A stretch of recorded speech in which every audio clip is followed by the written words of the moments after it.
اعوذ باللہ من الشیطان الرجیم بسم اللہ الرحمن الرحیم لیس البر ان تولوا وجوہکم قبل المشرق والمغرب ولكن البر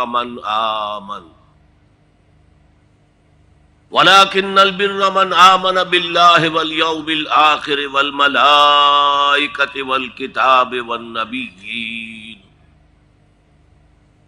وآتى المال على حبه ذوي القربى واليتامى والمساكين وابن السبيل والسائلين وفي الرقاب وأقام الصلاة وآتى الزكاة والموفون بعهدهم إذا عاهدوا والصابرين في البأساء والضراء وحين البأس أولئك الذين صدقوا وأولئك هم المتقون صدق الله العظيم اللهم ربنا اجعلنا منهم اللهم ربنا اجعلنا منهم اللهم ربنا اجعلنا منهم رب اشرح لي صدري ويسر لي امري واحلل عقدة من لساني يفقهوا قولي اللهم ربنا الہمنا رشدنا واعذنا من شرور انفسنا اللهم ارنا الحق حقا وارزقنا اتباعه وارنا الباطل باطلا وارزقنا اجتنابه اللهم وفقنا لما تحب وترضى وتقبل منا فإنك خير المتقبلين آمین یا رب العالمین۔ سورۃ البقرہ کی آیت نمبر 177 قرآن حکیم کی طویل آیات میں سے ہے۔ سورۃ العصر قرآن حکیم کی مختصر ترین صورتوں میں سے ہے۔ اس حوالے سے میں آج آپ کے سامنے ایک بنیادی حقیقت رکھنا چاہتا ہوں جس کی طرف شاید کہ اس سے پہلے توجہ نہ ہوئی ہو۔ قرآن کا یونٹ ہے آیت۔ آیت چھوٹی بھی ہے بڑی بھی ہے۔ آیت والعصر بھی ہے جو مکمل جملہ نہیں ہے، آیت مکمل جملہ بھی ہے، ان الانسان لفی خسر۔ آیت 10 جملوں پر مشتمل بھی ہے جیسے آیت الکرسی۔ یہ کس نے تعین کیا؟ یہ کسی نحوی نے، کسی ادیب نے، کسی منطقی نے یہ طے نہیں کیا ہے۔ یہ ساری چیزیں موقوف ہیں محمد الرسول اللہ صلی اللہ علیہ وسلم کے بتانے پر۔ اصطلاح میں کہتے ہیں یہ امور توقیفی ہیں، موقوف علیہ ہے حضور کے بتانے پر۔ آیت کے ترجمہ ہم کر بیٹھتے ہیں، کبھی ہم انگریزی لفظ یوز کرتے ہیں، انگریزی میں گفتگو کرتے ہوئے ورس۔ یہ صحیح نہیں ہے، ورس کا تعلق شاعری سے ہے۔ آیت جملہ بھی نہیں ہے، جیسا کہ میں نے عرض کیا حروف مقطعات پر بھی مشتمل ہے۔ حامیم آیت ہو گئی، اگرچہ اس کا مفہوم کسی کو معلوم نہیں۔ آیت کے معنی ہے نشانی۔ قرآن کی ہر آیت اللہ کے علم اور حکمت کی نشانی ہے۔ اس اعتبار سے ہمیں ترجموں میں بھی لفظ آیت کو ریٹین کرنا چاہیے۔ اس کا نہ کوئی ترجمہ اردو میں ممکن ہے نہ انگریزی میں۔ آیتوں سے مل کر سورتیں بنتی ہیں۔ آیتوں کی طرح سورتیں بھی چھوٹی بھی ہیں بڑی بھی ہیں۔ ایک انتہا پر وہ 3 سورتیں، سورۃ العصر، سورۃ الکوثر، سورۃ النصر، 3 آیات۔ دوسری انتہا پر سورۃ البقرہ، 267 آیات۔ یہ بھی امور توقیفیہ میں ہے۔ اس کا کسی منطق کے اصول سے، کسی معانی اور بیان کے اصول سے، کسی نحو یا صرف کے اصول سے کوئی تعلق نہیں۔ جہاں تک آیات کی تعداد کا تعلق ہے، کل قرآن مجید کی آیات کتنی ہے اس میں اختلاف ہے۔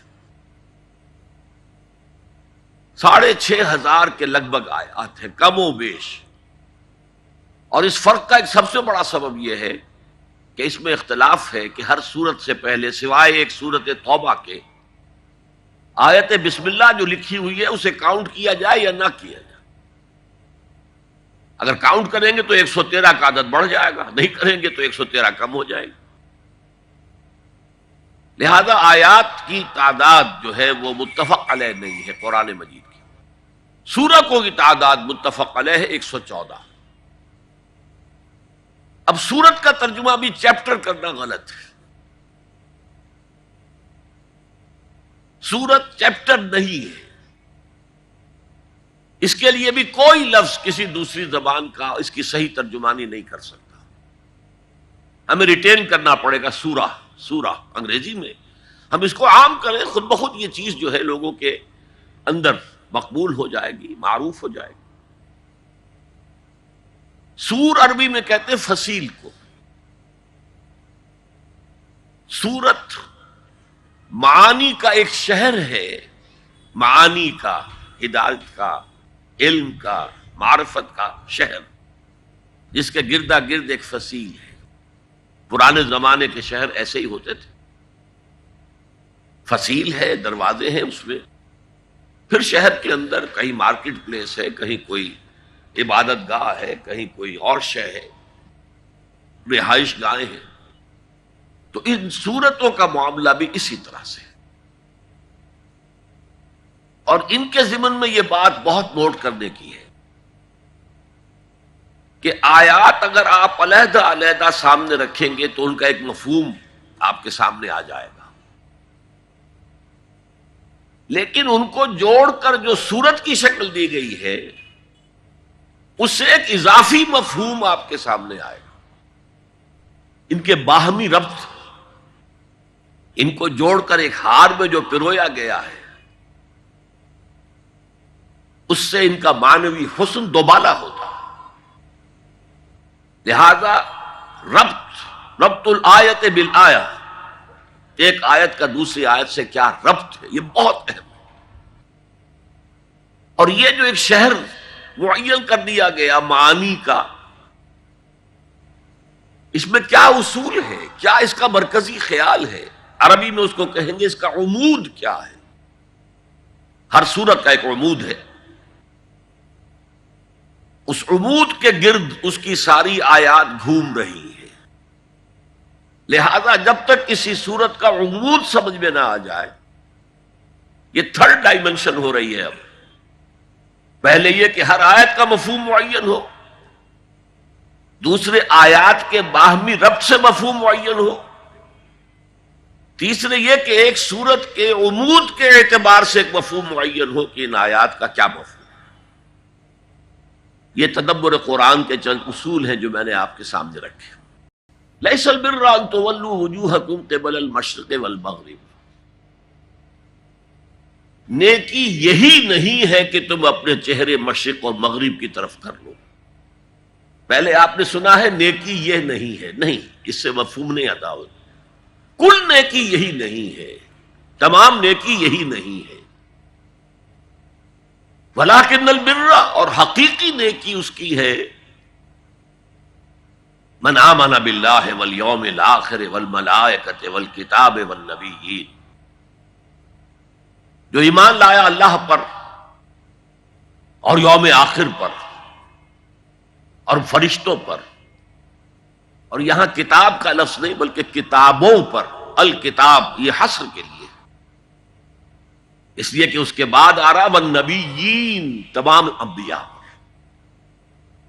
تو تمام انبیاء پر ایمان ضروری ہے، تو جتنی کتابیں دی گئی ہیں انبیاء کو ان سب پر بھی ایمان ضروری ہے۔ اس کے بعد فرمایا وَآتَ الْمَالَ عَلَىٰ حُبِّهِ، اور اس نے دیا اپنا مال اس کی محبت کے علی الرغم، اس کے باوجود کہ وہ اسے بہت محبوب ہے پھر بھی وہ مال دے رہا ہے۔ کن کن کو؟ سب سے پہلے قرابت داروں کو، پھر یتیموں کو. اس ترتیب کے اندر بھی ایک بڑی حکمت مضمر ہے. اور مساکین کو،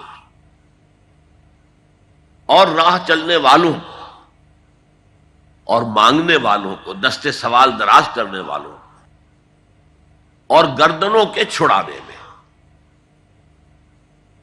وَأَقَامَ الصَّلَاةَ وَآتَى الزَّكَاةَ، اور قائم رکھی اس نے نماز، اور ادا کی اس نے زکوٰۃ، یا ادا کرتا رہا زکوٰۃ.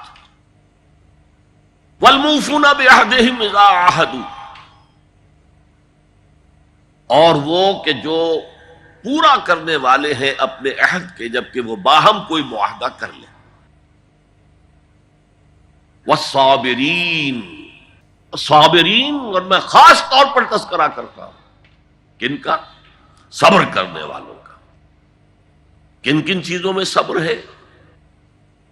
فقر و فاقہ، البأساء والضراء، اور دکھ میں، تکلیف میں، زخم کی ٹیسیں اٹھ رہی ہیں یا کسی اور نوع کی تکلیف محسوس ہو رہی ہے. وحین الباس، اور جنگ کے وقت. اس میں جو ترجمہ آپ نے سنا ہے حق و باطل کے درمیان جنگ، یہ درست اضافہ ہے. یعنی جنگ سے مراد عام جنگ نہیں ہے، یہ میں وضاحت سے بعد میں عرض کروں گا. اولئک الذین صدقوا، یہی ہیں وہ لوگ کہ جو سچے ہیں. وَأُولَٰئِكَ هُمُ الْمُتَّقُونَ، اور یہی ہیں وہ لوگ کہ جو متقی ہیں، خدا ترس. اب اسی من میں پہلی بات جس کی طرف توجہ دلاؤں گا کہ آپ نے محسوس کیا ہوگا کہ میں نے عرض کیا تھا کہ ایک بند کلی کھلتی ہے تو اس کی پتیاں ظاہر ہوتی ہیں. پتیاں پہلے بھی تھیں، اس میں نظر نہیں آ رہی. پہلے وہ کلی تھی، اب کھل کر پھول بن گیا. بالکل یہی نسبت ہے سورۃ العصر میں اور اس آیت البر میں. یہ آیت ہے، اس کا یہ نام میں نے تجویز کیا، آیت البر. یہ لفظ آپ کو کہیں اور نہیں ملے گا. اب دیکھیے وہاں لفظ آیا تھا الا الذین آمنوا، یہاں 5 پتیاں آ گئی ایمان کی. من آمن باللہ والیوم الآخر والملائکۃ والکتاب والنبیین. وہاں ایک اصطلاح آئی تھی وعملوا الصالحات. یہاں یوں سمجھیے کہ ایک تنے سے 3 شاخیں برآمد ہو گئی. ایک شاخ کا عنوان ہے ہمدردی، اور ہمدردی میں اپنا مال خرچ کر سکا، اگرچہ وہ مال طبعاً بہت محبوب ہے ہر انسان. اس اعمال صالحہ کا دوسری شاخ عبادات، نماز اور زکوٰۃ، اور تیسری شاخ معاملات. معاملات انسانی کا اکثر و بیشتر دار و مدار کانٹریکٹ پر ہوتا ہے، معاہدے پر ہوتا ہے. نکاح جو ہے یہ خود ایک سوشل کانٹریکٹ ہے. بڑے بڑے سارے کاروبار کانٹریکٹ پر ہوتے ہیں. ایک مزدور اور مزدور رکھنے والے کا ان کے درمیان بھی ایک معاہدہ ہے، چاہے وہ لکھا نہ گیا. ایمپلائر امپلائی کے تو باقاعدہ معاہدات لکھے جاتے ہیں. تو یہ پورا کور کر رہا ہے بین الانسانی معاملات میں کہ جو عہد وہ کر لیں اس عہد کو پورا کریں. وَصَابِرِينَ فِي الْبَأْسَاءِ وَالضَّرَّاءِ وَحِينَ الْبَأْسِ.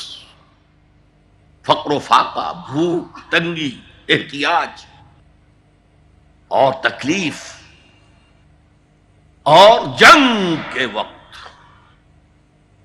یہ سارے اوصاف اگر جمع ہوں تو قرآن کا تصور نیکی پورا ہوتا ہے. یہ انسانی سیرت کا ایک ہیولہ ہے جو ہمارے سامنے آ گیا. پوری شخصیت نگاری اس کے اندر موجود ہے. یہ شخصیت جو ان عناصر کا مجموعہ ہے وہ ہے نیک. وہ اگر دعویٰ کرے نیکی کا تو درست، اولئک الذین صدقوا، یہ لوگ سچے ہیں. نیکی کا دعویٰ کرتے ہیں تو سچے ہیں، اور اضافی طور پر نافلۃ لک، یہی متقی ہیں۔ تمہارے ذہنوں میں کوئی اور تصورات ہوں گے تقویٰ کے، اور متقیوں کی کچھ اور تصویر ہوگی تمہارے ذہنوں میں، یہی متقی ہیں، یہ متقی ہیں اور یہی متقی ہے، میں بڑا فرق ہو گیا۔ اسے عربی میں کہتے ہیں حصر۔ ایک جملہ آپ کہتے ہیں زید عالم ہے، اور ایک آپ کہتے ہیں زید ہی عالم ہے۔ زید عالم ہے تو دوسروں کے عالم ہونے کا انکار نہیں ہے، اس میں نفی نہیں ہے، اور بھی ہو سکتے۔ زید ہی عالم ہے، یہ حصر ہے کہ ان میں سے صرف زید عالم ہے، صرف یہ لوگ ہیں کہ جو سچے ہیں، اور صرف یہ لوگ ہیں کہ جو متقی ہیں۔ تو آپ نے ایک ربط دیکھا جو میں نے کل عرض کیا تھا سورہ ہود کی آیت کے حوالے سے، کتاب احکمت آیاتہ ثم فصلت من لدن حکیم خبیر۔ اس کتاب کا یہ وصف ہے کہ اس کی آیات پہلے بہت محکم کی گئی، پختہ، چند الفاظ کے اندر معانی کا، ہدایت کا، حکمت کا، معرفت کا سمندر جو ہے وہ بند کر لیا گیا، پھر انہی کی آہستہ آہستہ تفصیل ہوتی ہے۔ یہ پہلی تفصیل ہے سورۃ العصر۔ دوسری بات یہ کہ آپ کے علم میں یہ بات آ گئی کہ اس آیت میں ایک خاص قسم کے تصور نیکی کی نفی کی گئی، لیس البر ان تولوا وجوہکم قبل المشرق والمغرب، اور اس کی نفی کے حوالے سے پھر نیکی کا جامع تصور پیش کیا گیا۔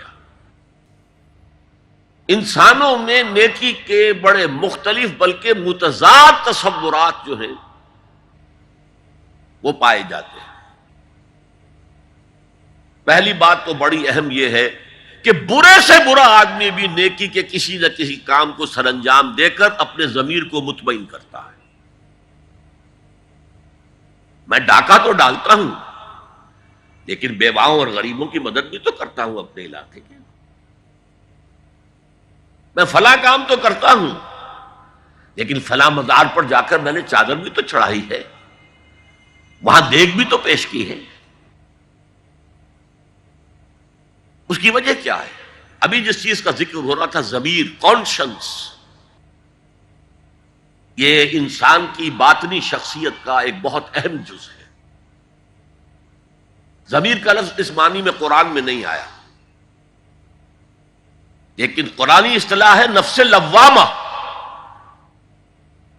وہ نفس جو اندر سے ملامت کرتا ہے، دیکھو تم نے جھوٹ بولا، تمہیں جھوٹ نہیں بولنا چاہیے تھا، کسی اور نے ملامت کی یا نہیں کی، تمہارے اندر کوئی شے ہے جو ملامت کر رہی ہے، دیکھو تم نے فلاں شخص کا دل توڑ دیا، یہ اچھا کام نہیں کیا۔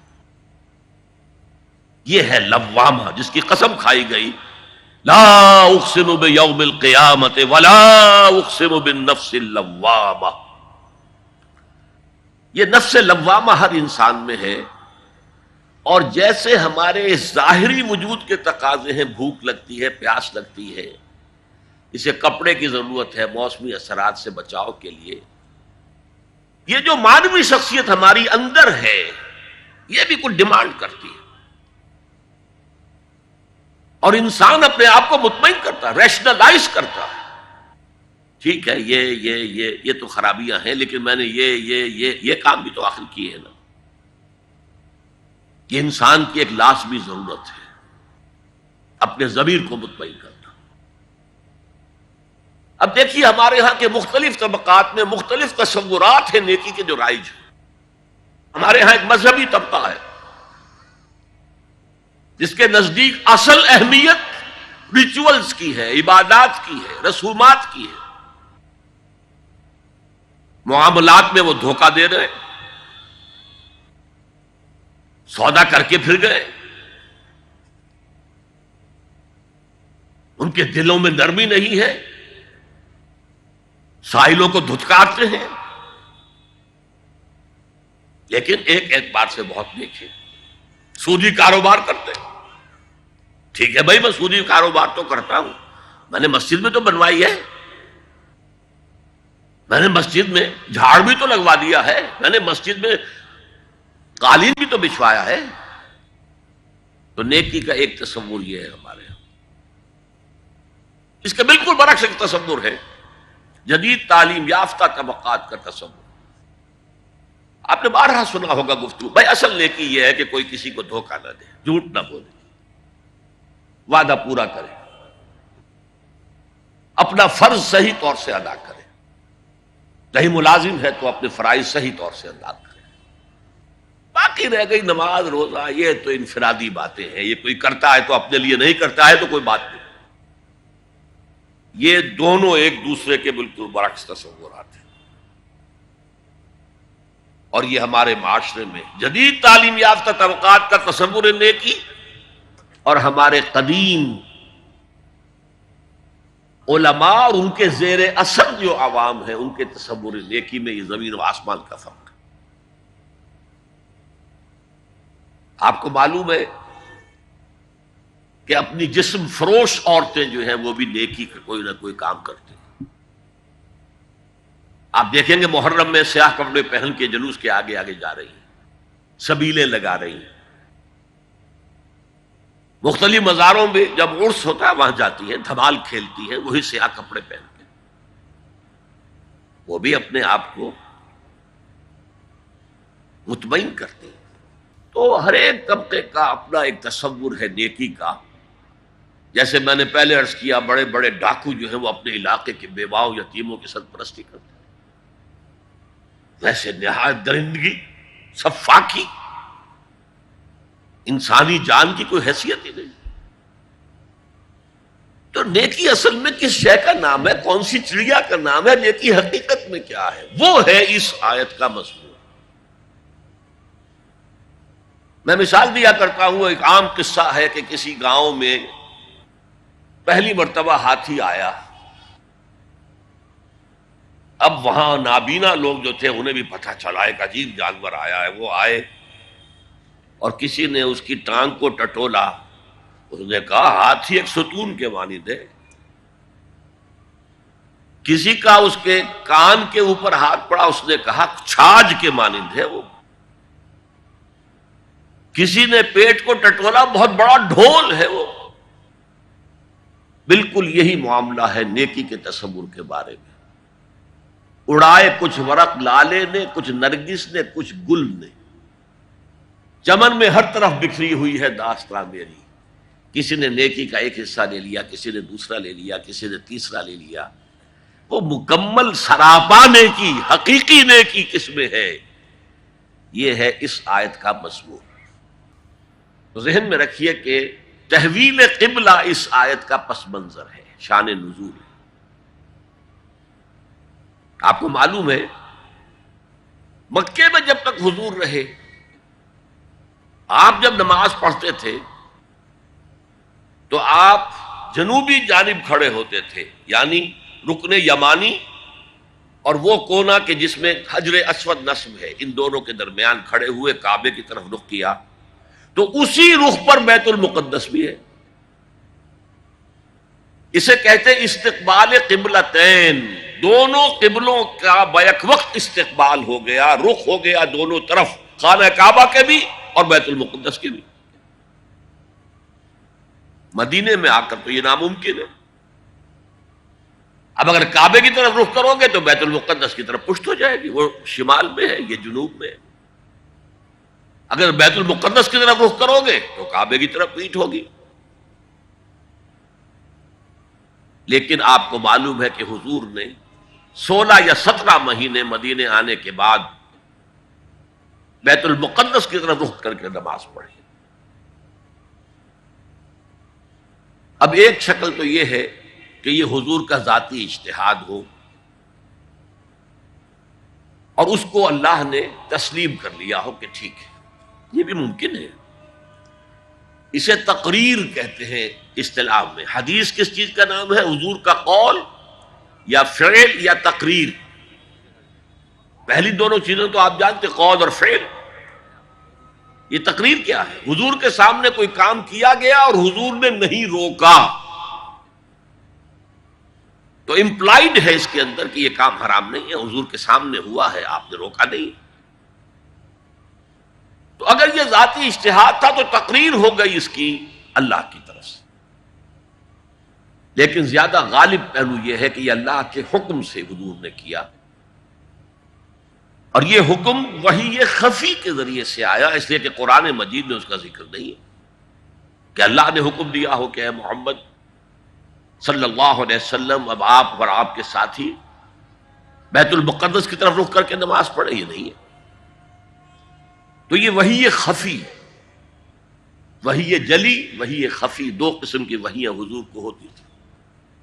نبی کے لیے تو وحی خفی بھی وحی جلی کے حق اسی کے حکم میں ہے، لیکن عام آدمی کا کوئی ولی اللہ بڑے سے بڑا ہو، اس کی بھی اس کا کشف، اس کا الہام حجت نہیں ہے دین میں۔ بہرحال یہ شاید حضور کو اللہ نے وحی خفی کے ذریعے حکم دیا، اس کا ایک بہت بڑا سیاسی فائدہ ہوا حضور کو، اور وہ یہ کہ مدینے میں آ کر آپ کا واسطہ پڑا یہودیوں سے۔ وہ بہت منظم تھے، تعلیم یافتہ تھے، بہت کلچرڈ تھے، ان کے ہاں فقہا تھے، ان کے ہاں مفتی لوگ موجود تھے۔ اگر فوری طور پر تصادم یہود کے ساتھ ہو جاتا تو حضور کے قدم مدینے میں جمنا آسان نہ ہوتا۔ یہ جب آپ نے بیت المقدس کی طرف رخ کر کے نماز پڑھی تو یہودیوں نے سمجھا چلو کوئی بات نہیں ہے، تو ہمارے کیمپ فالوورز ہیں، ہمارے قبلہ کا رخ کر رہے ہیں،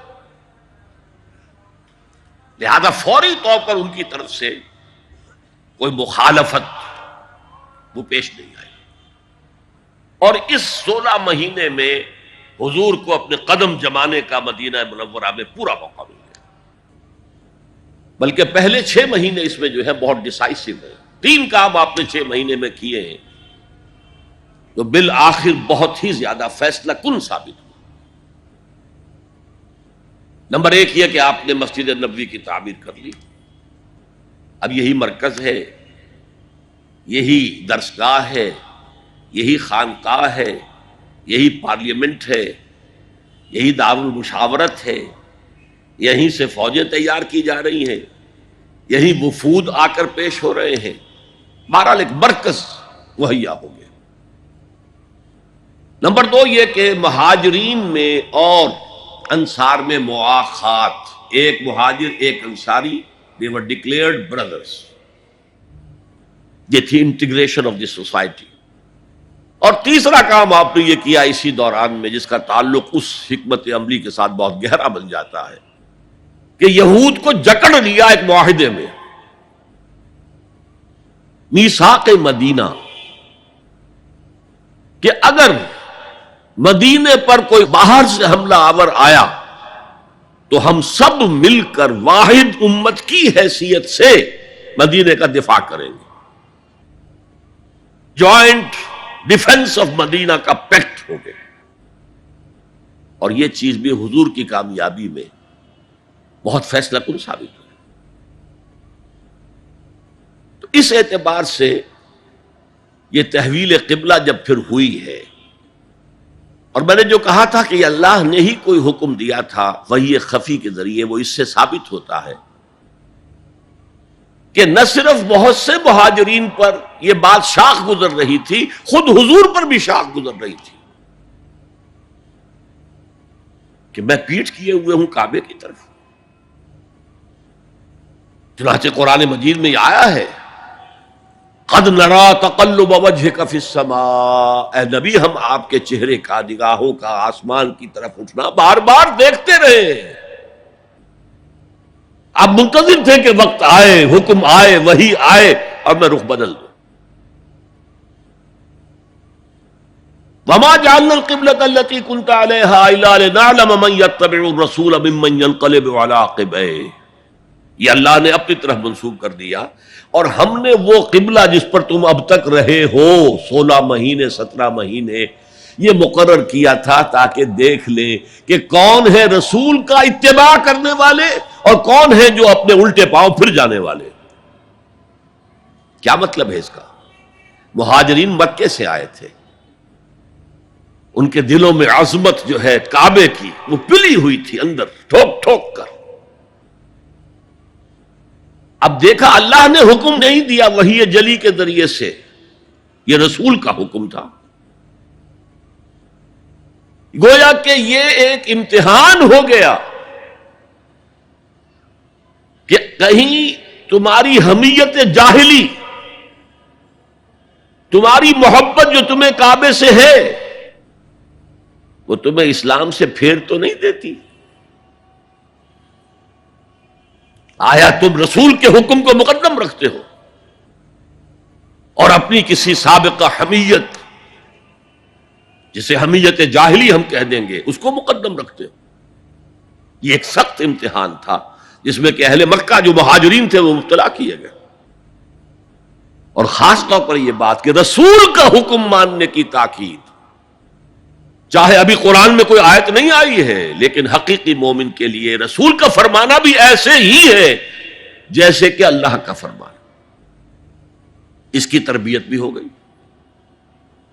لیکن یہ کہ اکثر کا معاملہ یہ تھا کہ یہ معاملہ شاخ گزر رہا تھا، یہاں تک کہ حضور کا معاملہ بھی تھا، قد نرا تقلب وجهك في السماء فلنولینک قبلۃ ترضاها، تو اے نبی ہم بدل دیں گے قبلہ وہ جو آپ کو پسند ہے، اب رخ کرو مسجد حرام کی طرف، فولوا وجوہکم شطر المسجد الحرام، اب اپنا رخ کر لو مسجد حرام کی طرف۔ چنانچہ مدینے میں ایک مسجد القبلتین ہے، جو حضرات گئے ہیں زیارت کرتے ہیں انہوں نے زیارت کی ہوگی۔ حضور مدینے سے باہر ایک قبیلے کی جگہ تھی، وہ وہاں گئے ہوئے تھے، کوئی دعوت طعام تھی، دوپہر کا کھانا تھا، اسی وقت ظہر کا وقت ہو گیا۔ حضور نے جماعت کھڑی کی اور قبلہ جو ہے بیت المقدس، اسی نماز کے دوران یہ آیات وحی نازل ہو گئی، آپ نے فوراً رخ بدلا اور پوری جماعت نے رخ بدل لیا، اور اسی لیے اس مسجد میں دو قبلے ہیں، دو محرابیں ہیں، ایک شمال کی جانب بیت المقدس کی جانب، دوسری جنوب کی جانب یعنی مکہ مکرمہ کی جانب۔ اب یہ تحویل قبلہ جو ہے، یہ ہے بات اصل میں سمجھنے کی، ایک بہت بڑے فتنے کی بنیاد بن گیا۔ فتنہ آزمائش کو کہتے ہیں، اور فتنہ فساد کو بھی کہتے ہیں۔ فساد یہودیوں کی طرف سے شروع ہوا، یہ کیسا نبی ہے جس کا قبلہ ہی معین نہیں؟ ابھی یہ شمال کی طرف رخ کر کے نماز پڑھ رہا تھا، اور اب اس نے جو ہے جنوب کی طرف رخ کر لیا۔ کیسا رسول ہے یہ؟ کیسا نبی ہے؟ حضور کے خلاف لوگوں کو بھڑکانے کا انہیں اب ایک موقع ہاتھ آ گیا، اور آپ کے علم میں ہے کہ اوس اور خزرج کے جو عوام ہیں وہ یہود کے بہت زیر اثر تھے، بہت زیر اثر تھے۔ وہی بات کہ وہ سمجھتے تھے ہمارے پاس نہ کوئی شریعت ہے، نہ کتاب ہے، نہ کوئی قانون ہے، نہ ہمارے ہاں کوئی مفتی ہے، نہ قاضی ہے۔ ان کے ہاں تو کتاب ہے، شریعت ہے، مفتی ہے، قاضی ہے، ان کا تو بہرحال کلچرڈ لوگ ہیں، تو ایک روب تھا ان کا۔ لہذا یہ ایک ان کو موقع مل گیا کہ اس پر لوگوں کے جذبات کو بھڑکائیں اور حضور سے برگشتہ کر دیں۔ دوسری طرف سادہ لو مسلمانوں کے اندر بھی ایک فتنہ بطور آزمائش آ گیا کہ اگر اصل قبلہ یہ تھا تو یہ 16 مہینے کی نمازیں تو ہماری اکارت گئی، غلط رخ پر پڑی ہم نے، اور نماز تو دین کا اصل ستون ہے، اور یہ نمازیں ہماری ضائع ہو گئی۔ یہ ان کے دلوں میں ایک وسوسہ پیدا ہوا۔ اس پہلو سے اس مسئلے پر بڑی مفصل گفتگو قرآن میں ہوئی ہے، میرے اور آپ کے لیے، بلکہ مجھے اعتراف ہے کہ میں یہ سوچتا رہا اتنی مفصل گفتگو بار بار فولوا وجوہکم شطر المسجد الحرام، فولوا وجوہکم شطرہ، یہ بار بار پورے 2 رکوع قرآن مجید میں، سورہ بقرہ کا 17واں رکوع، 18واں رکوع اسی پر، اس لیے کہ ہم اس سینسٹیونیس کا اندازہ نہیں کر سکتے کہ جو اس وقت پیدا ہو گئی تھی اس پر، تحویل قبلہ پر یہ معمولی نہیں بات تھی. یہود نے سمجھ لیا تھا کہ اب معلوم ہوا یہ ایک نئی امت کا آغاز ہے، اس کا مرکز اب نیا بن گیا ہے. اب میں مثال دوں کہ میرا ایک ہاتھ یوں ہے، ایک ہاتھ یوں ہے، بیچ میں میرا جسم ہے. تو اس بحث کا جسم جو ہے وہ تو وہ دو رکوع ہیں، رکوع 17واں 18واں. لیکن ادھر دور پہلے ایک آیت آ گئی تھی جس نے زمین ہموار کی. للہ المشرق والمغرب فینما تولوا فثم وجہ اللہ. دو رکوع پہلے. مشرق و مغرب سب اللہ کے ہیں، جدھر بھی رخ کرو اللہ کا رخ ہے. قبلے کا مطلب یہ تو نہیں ہے کہ اللہ اس سمت میں محدود ہے، معاذ اللہ. اللہ کا رخ، اللہ تو مشرق میں ہے، مغرب میں ہے، شمال میں ہے، جنوب میں ہے، فوق میں ہے، تحت میں ہے، ہر جگہ ہے. للہ المشرق والمغرب فینما تولوا فثم وجہ اللہ. مشرق و مغرب سب اللہ کے ہیں، جدھر بھی تم رخ کرو گے وہ اللہ کا رخ ہے. یہ ایک تمہید ہو گئی تھی. اس کے بعد ایسے وہاں جا کر عجیب سا محسوس ہوتا ہے کہ یہاں تو کوئی سیاق و سباق تو تھا نہیں. یہ آیت کس حوالے سے آئی ہے؟ اصل میں اس بحث کے لیے تمہید وہاں سے شروع کر کے بات چھوڑ دی گئی. اور پھر دو رکوع آگے جو ہے وہ یہ آیت آ گئی کہ اگر ابھی کوئی ریزیڈول ایفیکٹ باقی ہے تو اب ان سے کہا جا رہا ہے سخن شناس نئی دل برا خطائی جاست. لوگوں تم بات نہیں سمجھتے، سخن شناس نہیں ہو اے میرے محبوب. دل برا، سخن شناس نئی دل برا خطائی جا. خطا یہاں ہے. تم جسے اصل نیکی سمجھ بیٹھے ہو، ریچول، ظاہری شکل، وہ اصل نیکی نہیں ہے، وہ کل نیکی نہیں ہے. نیکی تو اصل میں ایک روح ہے جو پورے وجود میں سرایت کرتی ہے، ایک بالکل مختلف انسان وجود میں لاتی ہے، ایک پورا مختلف کردار وجود میں لاتی ہے. نیکی تو حقیقت میں وہ ہے. جیسے کہ ہمیں معلوم ہے نماز کا ایک ظاہر ہے، فقہ اس سے بحث کرے گی، لیکن اصل نماز آپ کو اللہ کی حضوری کا شرف حاصل ہوا، کچھ حضور قلب میسر آیا، کوئی خشوع و خضوع ہوا، کوئی اللہ کے ساتھ مخاطبت اور مکالمے کی صورت پیدا ہوئی. کیا تم نے جب سجدہ کیا تو محسوس کیا کہ تم نے اپنے رب کے قدموں پر اپنا سر رکھ دیا ہے؟ اگر یہ نہیں ہے تو ٹھیک ہے، فقہی نماز ادا ہو گئی، اصل نماز تو ادا نہیں. نماز کی روح تو تم نے نہیں پائی. تو ہر شے کا ایک ظاہر ہے اور ایک اس کی روح ہے، باطنی روح. ہم اپنی مجبوری سے ظاہری ہی بات کو دیکھ سکتے ہیں، روح تو ہماری نگاہوں کے سامنے ہے نہیں، جس کا نتیجہ یہ نکلتا ہے کہ صرف ظاہر ہی ظاہر رہ جاتا ہے، روح کی طرف توجہ ہی نہیں ہوتی. اور یہی سب سے بڑا الزام، سب سے بڑی تنقید حضرت مسیح کی تھی یہودیوں پر.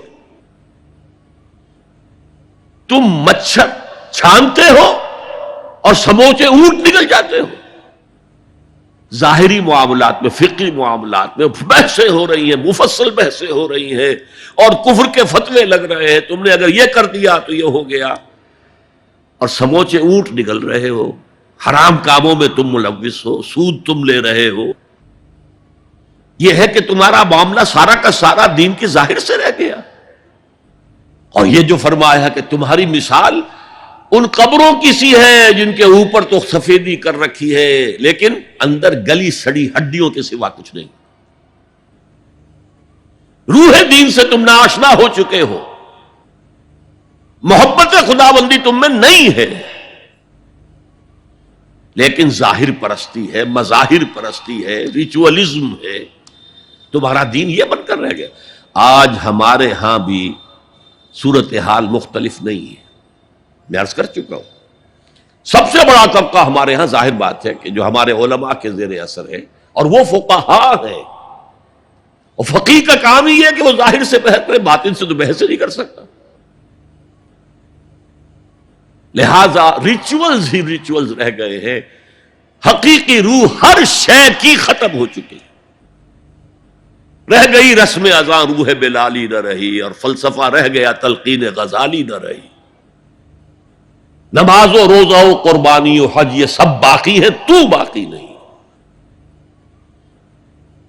اب آئیے اس پر غور کیجئے، جو میں نے عرض کیا تھا لیس البر، اب زبر اور پیش میں زمین و آسمان کا فرق ہو جاتا ہے۔ لیس البر ہوتا جیسا کہ ہے سورہ بقرہ میں آگے جا کر، لیس البر ان تأتوا البیوت من ظہورہا، ان کے ہاں یہ قاعدہ تھا یا ایک رواج ہو گیا تھا کہ اگر احرام باندھ کر گھر سے نکل آئے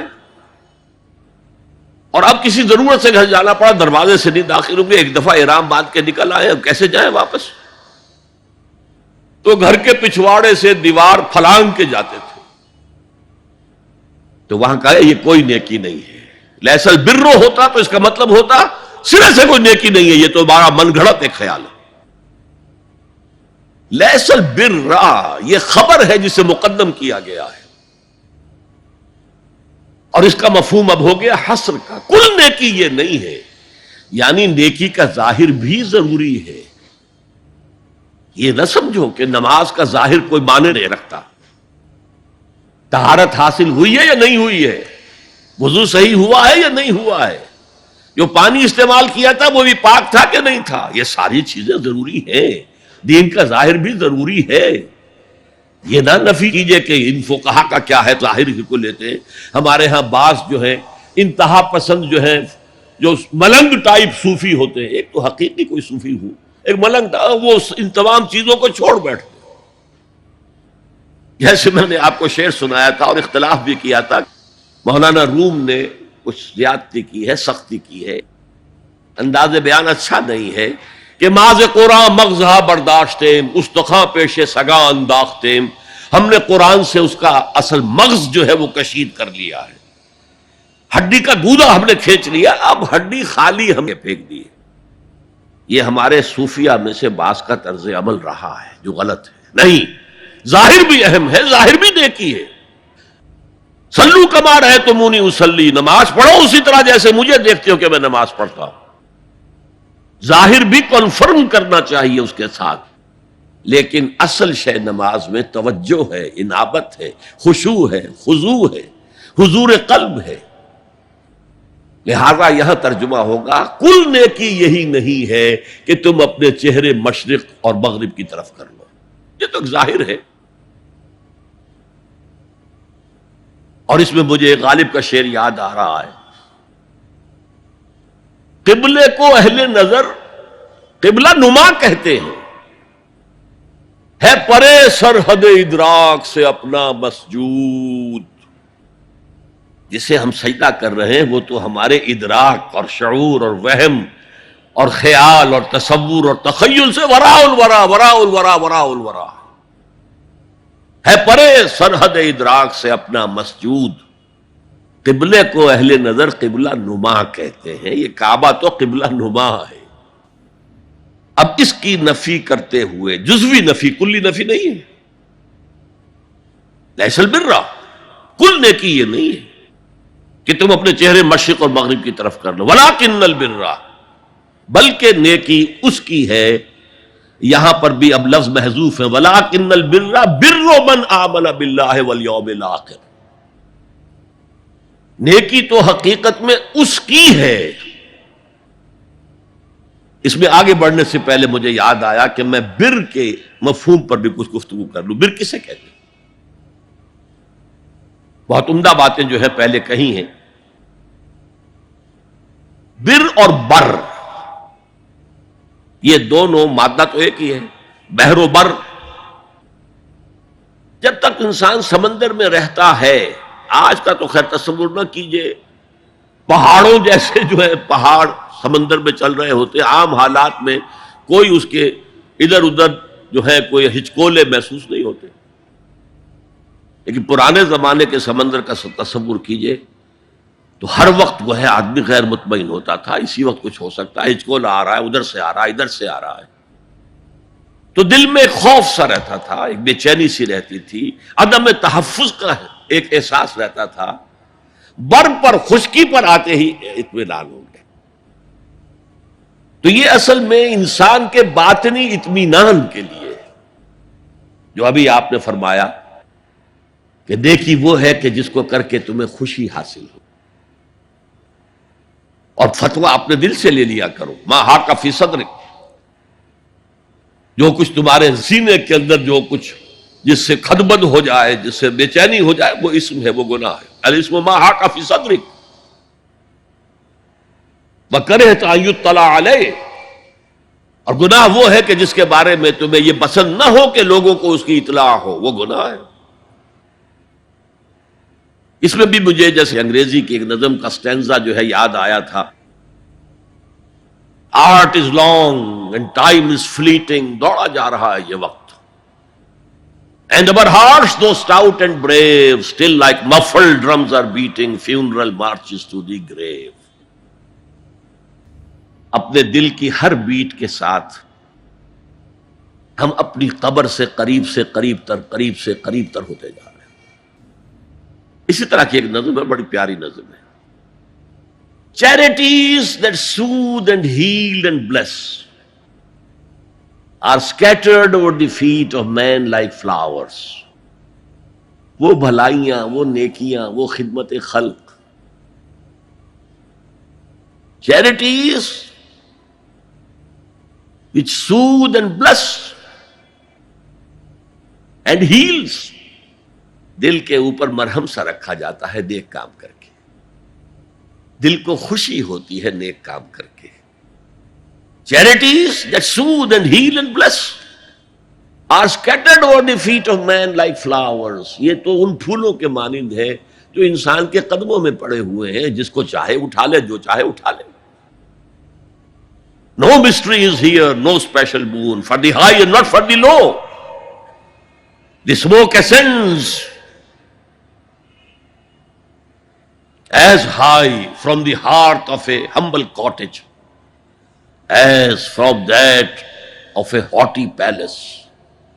دھواں اٹھتا ہے تو ایک کٹیا میں جو چورا جل رہا ہے اس سے بھی اٹھے گا تو جائے گا اوپر، اور محل کا کوئی بہت بڑا کچن ہے تو اس سے بھی اٹھے گا تو اوپر جائے گا۔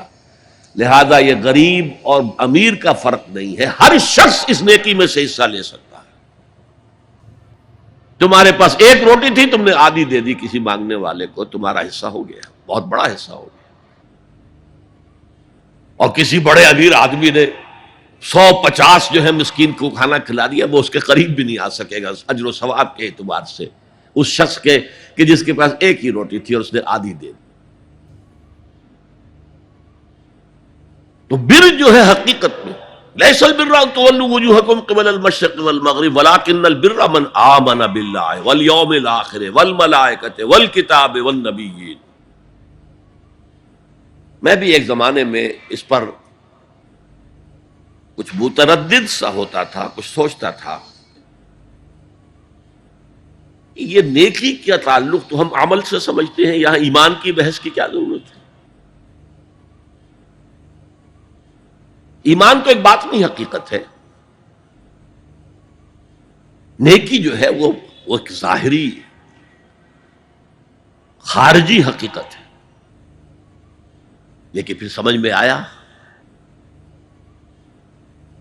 کہ اصل نیکی وہ نیت ہے جس کے ساتھ وہ کام کیا جا رہا ہے۔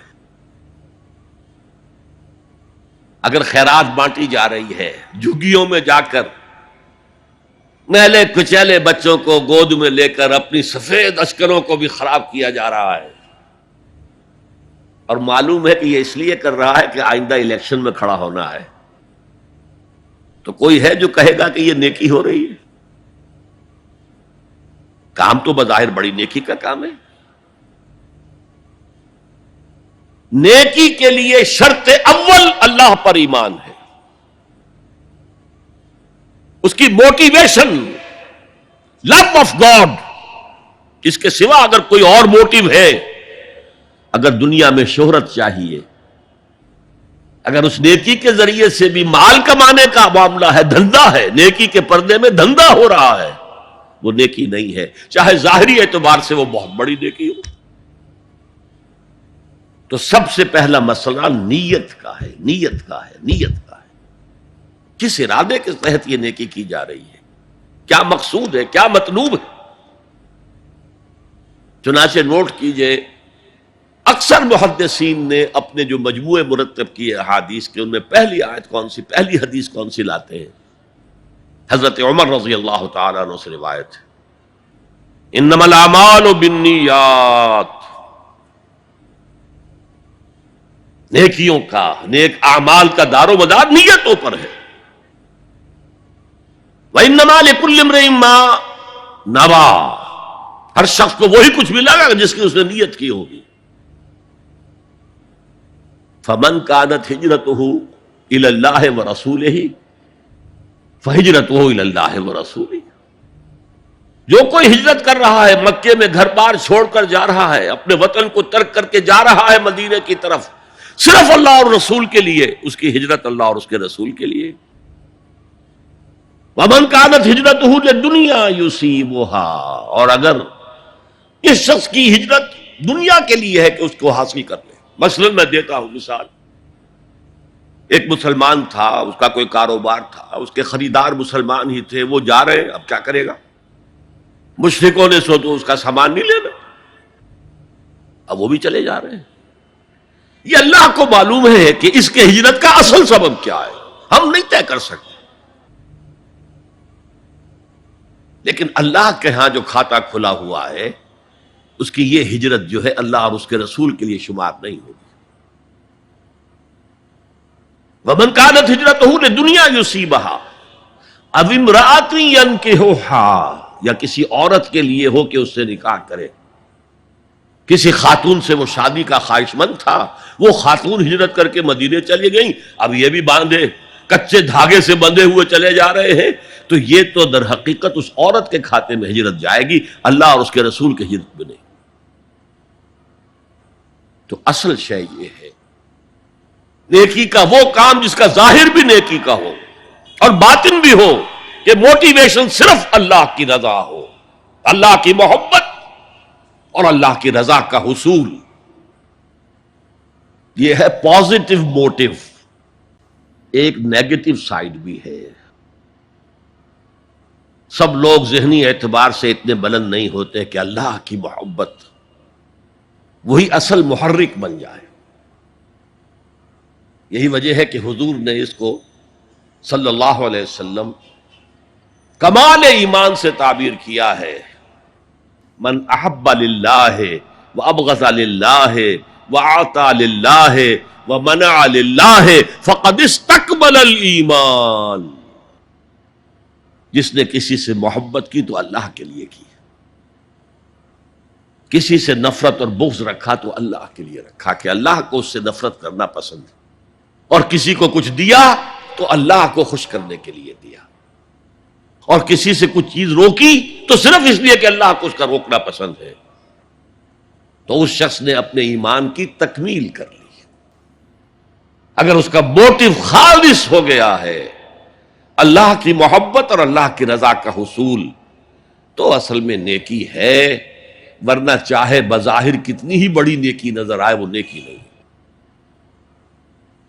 لیکن جو لوگ اس حد تک نہ پہنچ پائے ہوں، استکمال ایمان تک، تکمیل ایمان تک، تو ان کے لیے ایک اور موٹیو بھی ہے، والیوم الآخر، قیامت کا دن، جزا و سزا کا یقین، اللہ کا خوف، آخرت کے محاسبے کا خوف. خوف بھی ایک بہت بڑا موٹیو ہے، بہت بڑی موٹیویٹنگ فورس ہے.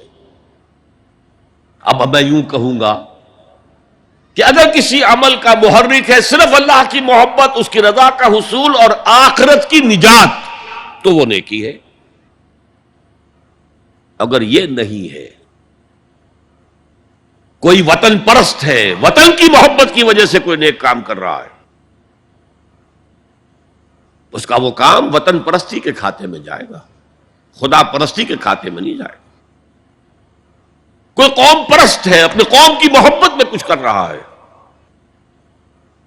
تو اس کا وہ نیک کام قوم پرستی کے کھاتے میں جمع ہوگا، خدا کی پرستش کے لیے نہیں.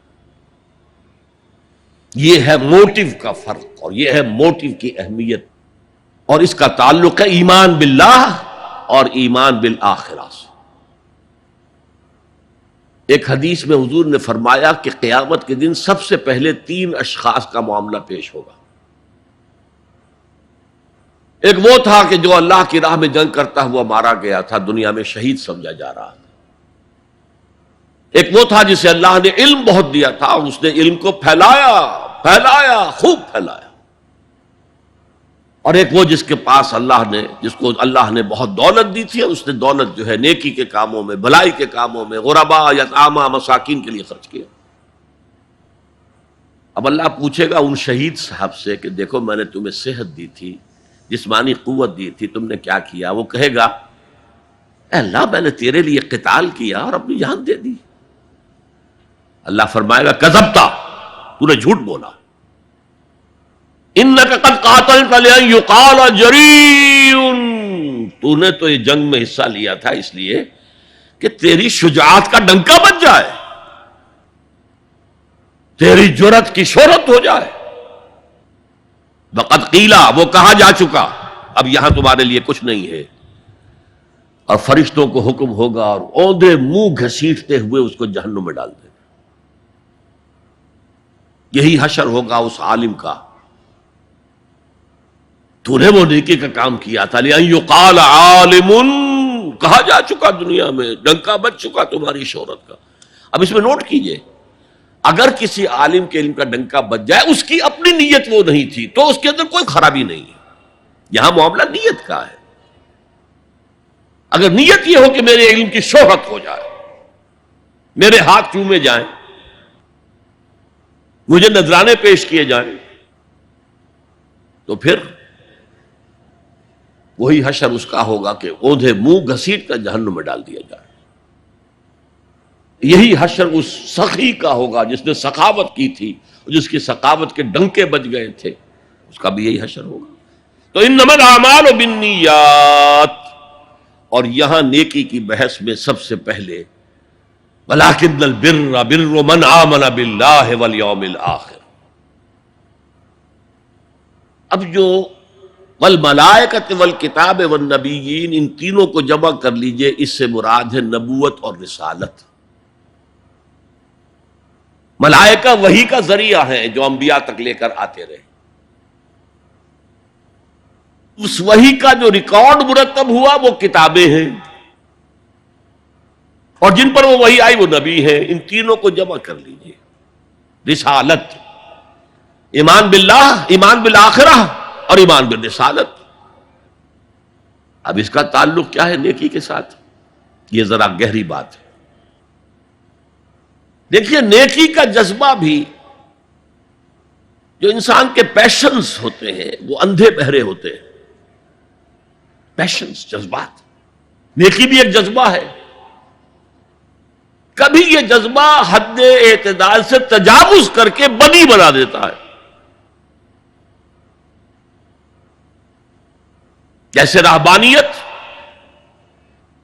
ترک دنیا، شادی نہیں کروں گا، گھر گھرستی کا بکھیڑا مول نہیں لوں گا، بس اللہ سے لو لگاؤں گا۔ ظاہر بات ہے جس نے بھی فیصلہ کیا نیکی کے جذبے کے تحت کیا نا، لیکن اس کا جو نتیجہ نکلا اکثر و بیشتر پھر حرام کاری ہوئی۔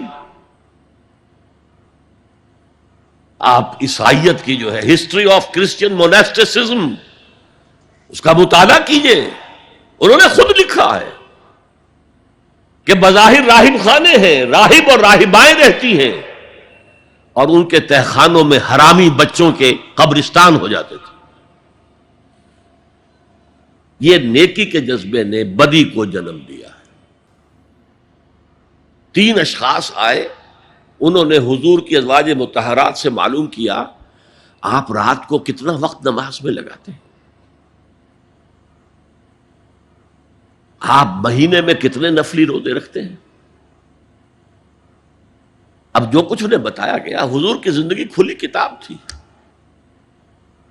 بتا دیا گیا اتنا عرصہ جو ہے آپ رات کو تہجد پڑھتے ہیں، بتا دیا گیا مہینے میں اتنے روزے رکھتے ہیں۔ انہوں نے اسے کم سمجھا، فتقالوہا، قلیل سمجھا کہ یہ تو زیادہ نہیں ہے، ہمارا تو خیال تھا کہ آپ ساری رات ہی کھڑے رہتے ہو.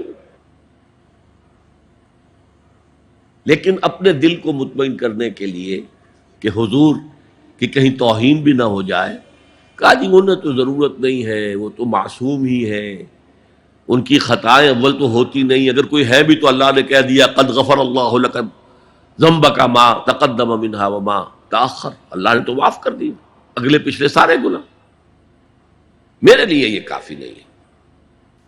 ایک نے کہا میں پوری رات عبادت کروں گا، اپنی کمر بستر سے نہیں لگاؤں گا. دوسرے نے کہا کہ میں ہمیشہ ہر روز روزہ رکھوں گا، کبھی افطار نہیں کروں گا. تیسرے نے کہا میں کوئی شادی بیاہ نہیں کروں گا، یہ کھکیڑ میں نہیں پڑھوں گا میں. حضور کو خبر ہو گئی، آپ نے طلب فرمایا اور غصے کے انداز میں وہ الفاظ کہے کہ جو حضور سے بالکل متوقع نہیں ہے. واللہ انی لاتقاکم واخشاکم، خدا کی قسم میں تم سب سے زیادہ متقی ہوں اور سب سے زیادہ اللہ سے ڈرنے والا ہوں. لیکن میرا طریق یہ ہے کہ میں رات کو سوتا بھی ہوں اور نماز بھی پڑھتا ہوں، میں روزہ رکھتا بھی ہوں، ناغہ بھی کرتا ہوں، میں نے شادیاں کی ہیں، متعدد ازواج میرے گھروں میں ہیں. فمن رغب عن سنتی فلیس منی، جو بھی میری سنت سے ہٹا وہ مجھ میں سے نہیں ہے، میرا امتی نہیں ہے. تو نیکی کا جذبہ بھی حد اعتدال سے تجاوز کر کے بدی کو جنم دے سکتا ہے. ایک صحابی، نوجوان صحابہ میں سے عبداللہ ابن عمرو ابن العاص، عجیب یہ بات ہے کہ باپ جو ہے بہت بڑا سیاستدان، بہت بڑا جری سپہ سالار، بہت بڑا حکمران، حضرت عمرو بن العاص، بیٹا نہایت زاہد و عابد، مرتاس، زاہد مرتاس، ساری رات کھڑے ہیں، بستر سے کمر ہی نہیں لگائی، ہر روز روزے سے ہیں. یہ خبر دی گئی حضور کو تو آپ نے طلب فرمایا یا عبداللہ اولم اخبر انک تقوم اللیل وتصوم النہار، اے عبداللہ مجھے یہ خبر نہیں دی گئی ہے، یعنی یہ بات جو ہے صحیح ہے کہ نہیں کہ تم ساری رات عبادت کرتے ہو، ہر روز روزہ رکھتے ہو؟ کیا کہہ سکتے تھے؟ بلا یا رسول اللہ، حضور ایسا تو ہے. فرمایا لا تفعل، ہرگز ایسا مت کرو. فإن لزوجك عليك حقا وإن لزورك عليك حقا بل إن لنفسك عليك حقا، تمہارے نفس کے بھی تم پر حقوق ہیں، تمہاری بیوی کے بھی تم پر حقوق ہیں. ان کی زوجہ سے کسی نے پوچھا تھا تم ہمیشہ میلی کچیلی رہتی ہو، کبھی ہم نے تمہیں کسی اچھے لباس میں، کسی کوئی جسے سنگھار کہہ دیتے کہ یہ میں نے دیکھا؟ تو انہوں نے کہا کہ مجھے کیا غرض ہے، تمہارے بھائی کو تو مجھ سے کوئی غرض ہے ہی نہیں، میں کس کے لیے بناؤ سنگھار کروں؟ یہ بھی الفاظ آتے ہیں. فرمایا ہرگز مت کرو. میں تو کرتا ہوں، میں روزے بھی رکھتا ہوں لیکن نہیں بھی رکھتا، میں نماز پڑھتا ہوں لیکن سوتا بھی ہوں، میری بیویاں ہیں متعدد، تو میری سنت اگر تم نے چھوڑ دی تو تمہارا مجھ سے کوئی تعلق نہیں ہوگا. اس کا مطلب کیا ہوا؟ تو سم اپ، نیکی کا ایک ماڈل بھی سامنے رہنا چاہیے جس میں توازن ہو، اعتدال. انبیاء وہ توازن پیش کرتے ہیں اپنے کردار اور شخصیت کے ذریعے سے. وہ جو فرمایا گیا لقد کان لکم فی رسول اللہ اسوۃ حسنہ، تمہارے لیے اللہ کے رسول کی شخصیت میں ایک اچھا نمونہ ہے. یہ نمونہ معتدل ہے، متوازن ہے. حضرت عائشہ فرماتی ہیں حضور ہمارے مابین تشریف فرما ہوتے تھے، پیار اور محبت کی باتیں بھی ہوتی تھیں. حضور ہمارے ہاں کے جو ذرا زیادہ دیندار، جنہیں زیادہ مسالہ لگ جاتا ہے، وہ کرخت مزاج کے گھروں میں بھی معلوم ہوا داخل کیا ہوا قیامت آ گئی ہے. تو اس طرح کا نہیں تھا معاملہ، اپنی بیویوں کی دل جوئی، ان سے محبت اور پیار کی باتیں. لیکن حضرت عائشہ فرماتی ہیں کہ ہمارے درمیان بیٹھے ہوتے تھے اور پیار و محبت کی گفتگو ہو رہی ہوتی تھی، اذان کی آواز آتے ہی ایسے ہی اٹھ کر چل دیتے تھے جیسے ہمیں جانتے بھی نہیں کہ ہم کون ہیں۔ یہ توازن پیدا کرو، ترک دنیا نہیں، دنیا میں رہو اور پھر وہ کردار پیش کرو جو محمد نے پیش کیا صلی اللہ علیہ وسلم اور آپ کے صحابہ نے پیش کیا۔ دنیا میں رہتے ہوئے ترک دنیا اس معنی میں دنیا مقصود نہ بن جائے، مطلوب نہ بن جائے۔ لا مقصود الا اللہ، لا مطلوب الا اللہ، لا محبوب الا اللہ۔ تو یہ ہے اس نیکی کی بحث میں ایمان بالرسالت کا معاملہ۔ وآت المال علی حبہ، اور دیتا ہے وہ اپنا مال، یا دیا اس نے اپنا مال اس مال کی محبت کے باوجود، علی الرغم۔ جن حضرات نے ترجمہ کیا ہے کہ اللہ کی محبت کی وجہ سے ہی، اللہ کی محبت میں وہ مال دیتے ہیں، یہ غلط ہے۔ جو بحث ہو چکی ہے، موٹیویشن تو ان کی درست ہو گئی، ایمان باللہ، ایمان بالآخرہ سے، اب آگے اس کے تکرار کی ضرورت نہیں ہے۔ اور عربی میں کسی کی محبت میں کوئی شے آئے تو فی یا لام آئے گا۔ علی آتا ہے مخالفت کے لیے، علی الرغم۔ مال محبوب ہے، کس کو نہیں ہے؟ زین للناس حب الشہوات من النساء والبنین والقناطر المقنطرۃ من الذهب والفضة والخیل المسومۃ والانعام والحرث۔ انسان کی سرشت کو اللہ سے زیادہ جاننے والا کون ہے؟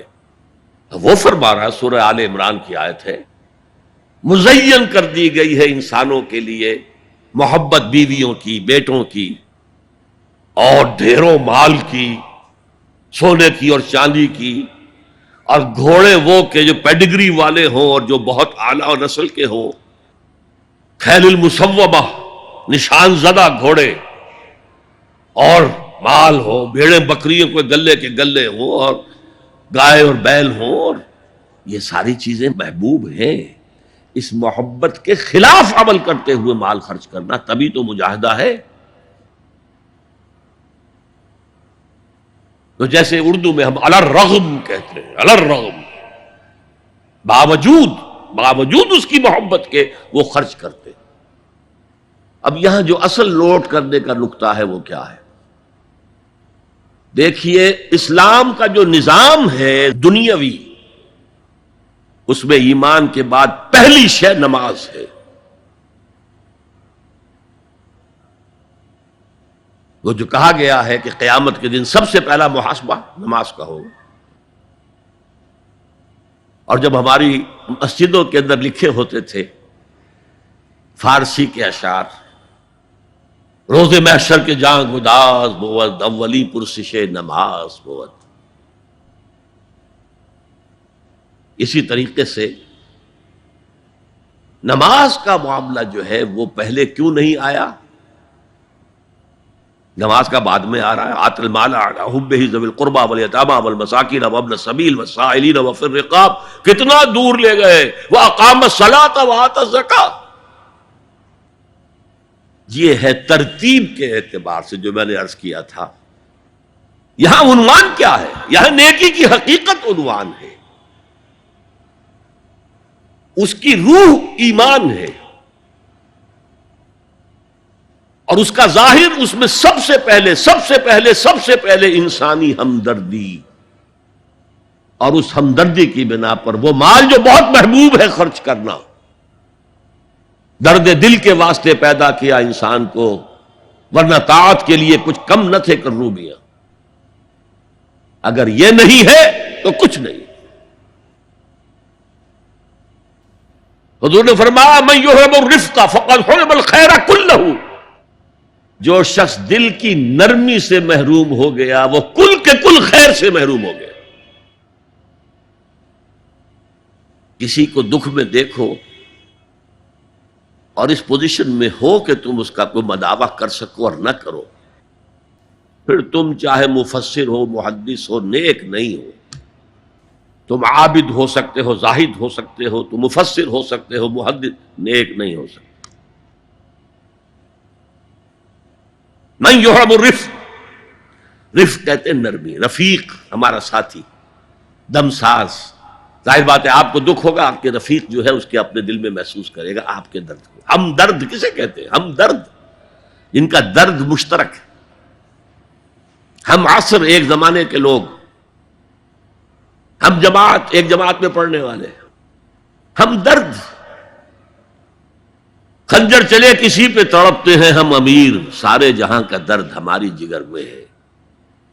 اگر یہ رفق نہیں ہے، اگر یہ ہمدردی نہیں ہے، اگر کسی کو دکھ میں دیکھ کر آپ تڑپ نہیں اٹھتے، اگر اس کی مدد کرنے پر قادر ہو اور نہیں کرتے تو کل خیر سے محروم ہے. پڑھے جاؤ نمازیں اور تہجدیں، کچھ حاصل نہیں ہوگا. اس پر جو آخری آیت قرآن کی ہے، لن تنالوا البر حتى تنفقوا مما تحبون، اس سے زیادہ کیٹیگوریکل سٹیٹمنٹ اور کیا چاہیے. لن کے ساتھ جو نفی ہوتی ہے فعل مضارع میں، انتہائی مؤکد، ہرگز نہیں پہنچ سکتے نیکی کے مقام کو جب تک کہ خرچ نہ کرو ان میں سے جو چیزیں تمہیں پسند ہے. قمیض پھٹ گئی ہے، بوسیدہ دے دو کسی کو، یہ نہیں ہے خیرات و صدقات، بلکہ جو تمہیں محبوب ہو. لن تنالوا البر، بر کے مقام تک نہیں پہنچ سکتے. پھر میں کہہ رہا ہوں، عابد ہو سکتے ہو، زاہد ہو سکتے ہو، علم کا معاملہ ہے، محدث ہو سکتے ہو، مفسر ہو سکتے ہو، فقیہ ہو سکتے ہو، مفتی ہو سکتے ہو، سب کچھ ہو سکتے ہو، قرآن مجید کی روح سے نیک نہیں کہلا سکتے. وَآتَ الْمَالَ عَلَى حُبِّهِ، اب اس میں جو ترتیب میں نے کہا تھا، الاقرب فالاقرب، الاقرب فالاقرب، سب سے پہلے ذوی القربیٰ، اور اس میں اکثر و بیشتر ہم سے کوتاہی ہوتی ہے. دور دراز کے لوگوں کے ساتھ نیکی ہو رہی ہے، سگے بھائی کی بیوہ اور یتیم بچے جو ہیں وہ محروم ہیں. انہوں نے اس وقت یہ کر دیا تھا، یہ کر دیا تھا. ظاہر بات ہے کہ رشتہ داروں سے تو شکایتیں ہوتی ہیں، یہ تو ہمیشہ ہمارے مخالف رہے ہیں جی، ان کی ہم کیسے مدد کریں. اگر تو اللہ کے لیے دینا ہے تو پہلا حق ان کا. من احب للہ وابغض للہ واعطى للہ ومنع للہ، اللہ کے لیے دیا ہے اگر تو اپنے اس نفس کے جو انتقام کا جذبہ ہے اس کو کچلو، اور جس کا سب سے پہلا حق ہے اس کو پہنچاؤ. حق بحقدار رسید، ذوی القربى والیتامى، جو بے سہارا رہ گئے، باپ کا سایہ نہ رہا، والمساکین، مساکین کسے کہتے ہیں؟ مسکنت کہتے ہیں کم ہمتی. آپ کو معلوم ہے آج کل ایک مرض کہلاتا ہے نیورستھینیا. آدمی دیکھنے میں ہٹا کٹا ہے، صحت مند ہے، لیکن اندر سے اس کی کوئی ہمت ایسے جواب دے گئی ہے کچھ کر ہی نہیں سکتا. وہ ہے مسکین. اسی لیے جو فرمایا گیا یہودیوں کے لیے، ضربت علیہم الذلۃ والمسکنہ، ذلت کے معنی بھی کمزوری، اور مسکنت کم ہمتی، ہمت ختم ہو گئی. تو جو اپنے پاؤں پر نہیں کھڑا رہ سکتا اس وجہ سے کہ اس میں وہ ہمت کم ہو گئی ہے، وہ بھی مستحق ہے. وابن السبیل، اور مسافر. پرانے زمانے میں آپ کو معلوم ہے نہ سرائیں تھیں، نہ کچھ اور تھا، نہ ہوٹل تھے. پھر اگر کہیں راستے میں چوری ہو گئی، ڈاکہ پڑ گیا، تو آدمی جو ہے گھر میں خود ہے، کفیل ہے، اچھا ہے. اس وقت کی حالت ایسی ہو گئی. ہمارے ہاں بیگرز نے اسی کو ایک بہت بڑا بہانہ بنایا ہوا، جی میں آیا تھا وہاں سے اور یہاں سے اور میری جیب کٹ گئی، سب کچھ چلا گیا، اب مجھے واپس جانے کے لیے کرایہ چاہیے. اکثر و بیشتر جھوٹے کیسز ہوتے ہیں. اگر آپ کسی کو پکڑ لیں اور ساتھ لے کر کہیں تحقیق کراؤ تو وہ بھاگ جائے گا، پھر نہیں آئے گا اس مسجد میں. لیکن یہ کہ وابن السبیل یہ بھی ایک کھاتا ہے. والسائلین، یہ ذرا تفصیل طلب معاملہ ہے. اسلام کی تعلیم بڑی متوازن ہے. ایک طرف سوال کی مذمت ہے، مت اپنا دستے سوال دراز کرو کسی کے سامنے. جو شخص ہاتھ پھیلاتا ہے مانگنے کے لیے، وہ اپنی عزت نفس کو ہتھیلی پر رکھ کر آپ کے سامنے پیش کر رہا ہے، اور آپ ٹھوکر مار دیتے ہیں اس کی عزت نفس کو.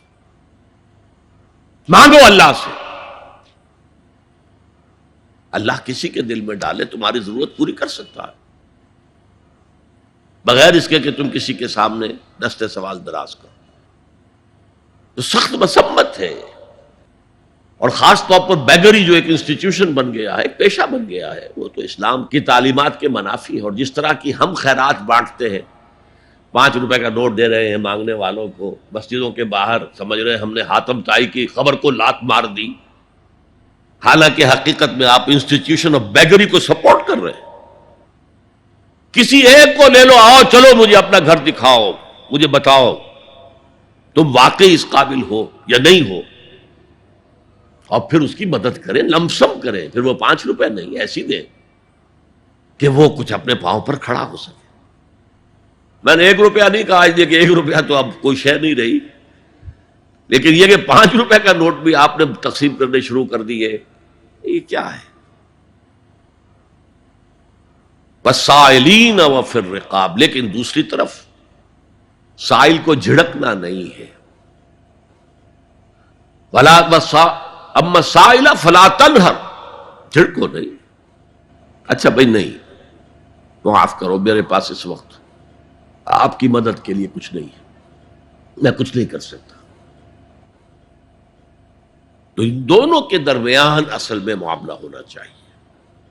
بلکہ یہاں تک بھی فرمایا سائل کو ضرور دو، چاہے وہ گھوڑے پر سوار ہو کر تمہارے دروازے پہ آیا. کیا پتا اس کی واقعی الجھن کیا ہے. تو سوال کی مذمت اور سائل کو جھڑکنے کی ممانعت. حتی الامکان خالی ہاتھ نہ لوٹاؤ. اس نے اپنی عزت نفس اپنی ہتھیلی پر رکھ کر تمہاری سامنے پیش کر دیا، اسے ٹھوکر نہ مارو. لیکن جیسا کہ میں نے عرض کیا، یہ انسٹیٹیوشن آف بیگری جو ہے یہ ایک علیحدہ شے ہے، بالکل اس کا اس سے کوئی تعلق نہ سمجھیے. وفی الرقاب، رقاب جمع ہے رقبہ، گردن. فک رقبۃ او اطعام فی یوم ذی مسغبۃ یتیما ذا مقربۃ او مسکینا ذا متربہ. فک رقبۃ، کسی کی گردن چھڑا دینا. اس وقت سب سے بڑی اپلیکیشن اس کی تھی غلاموں کو، کنیزوں کو اپنے پیسے سے خرید کر آزاد کر دینا. بہت بڑی نیکی، بہت بڑی نیکی.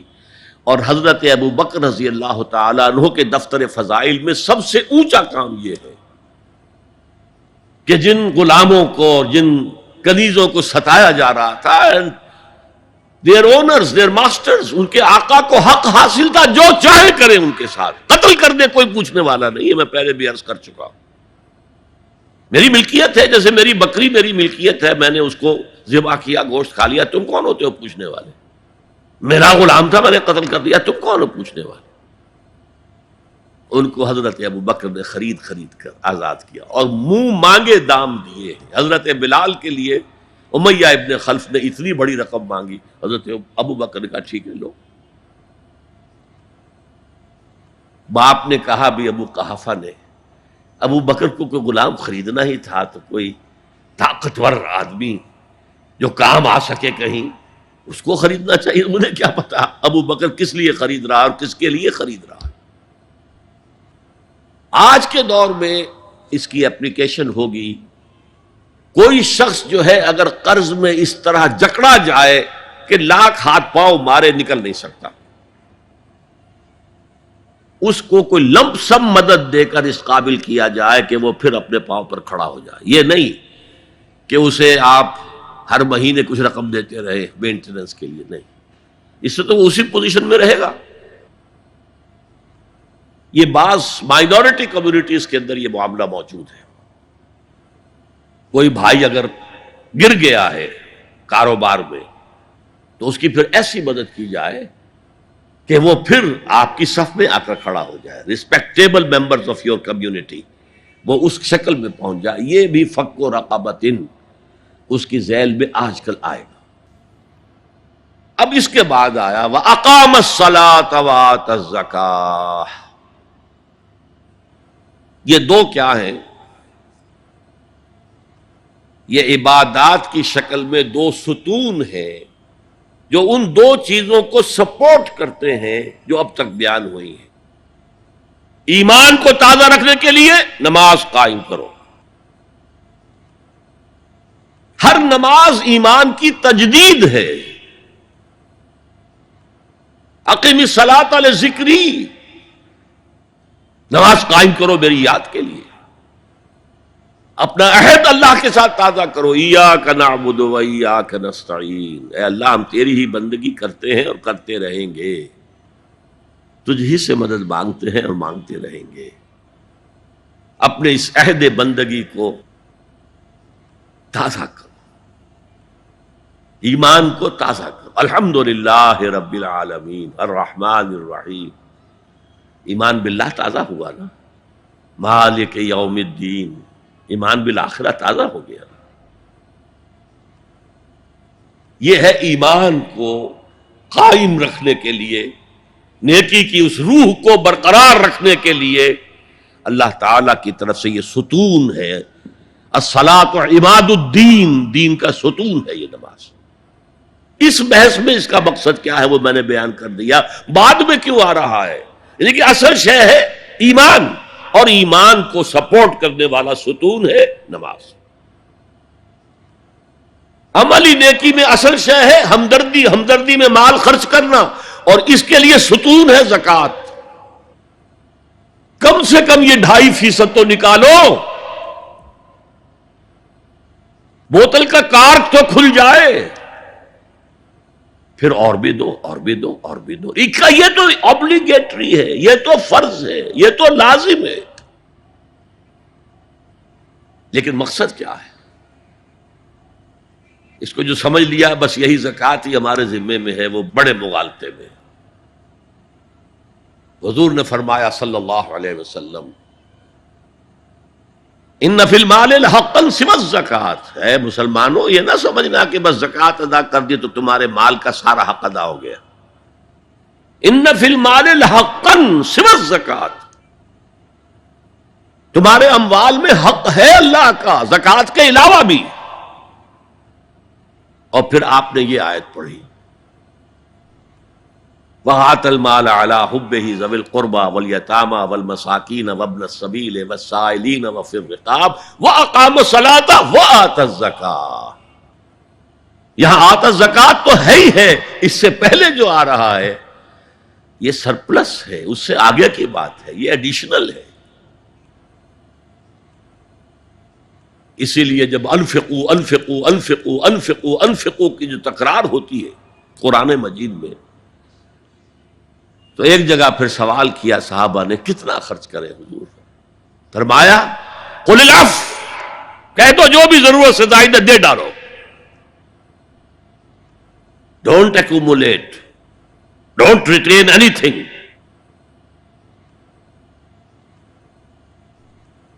ایک بات آپ سے کہوں، آپ کچھ چونک جائیں گے. حضور نے کبھی زکوٰۃ دی؟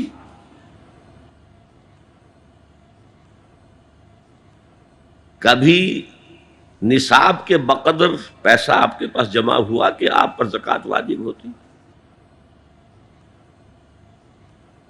کیسی عجیب بات ہے.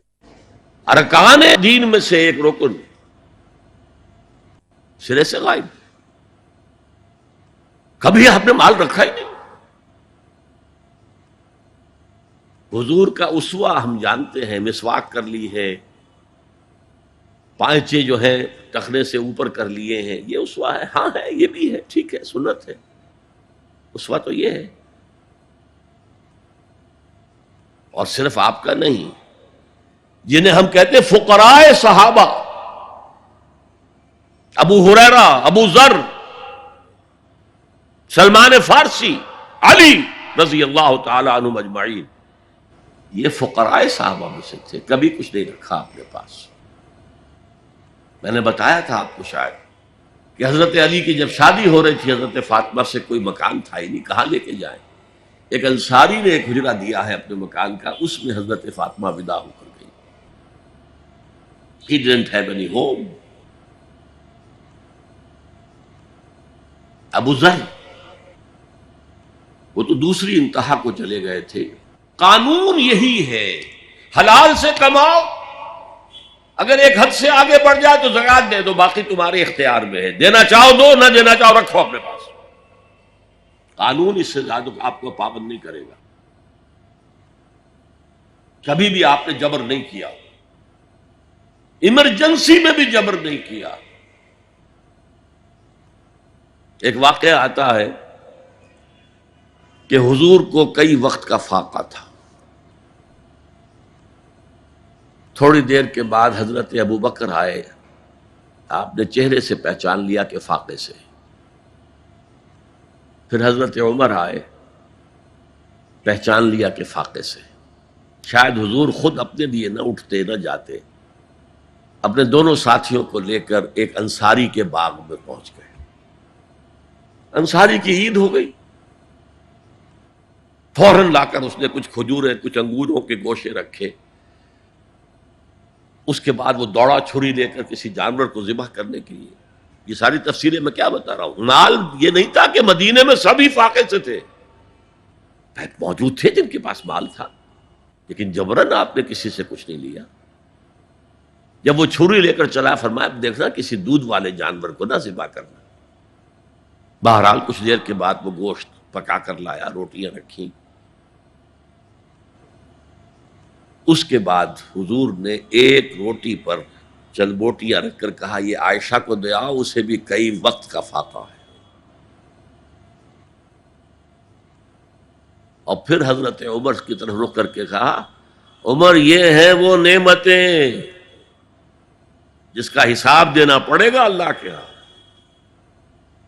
وَأَمَّا بِنِعْمَةِ رَبِّكَ فَحَدِّثْ، اور یہ جو فرمایا گیا الہاکم التکاثر میں نعمتوں کا حساب لیا جائے۔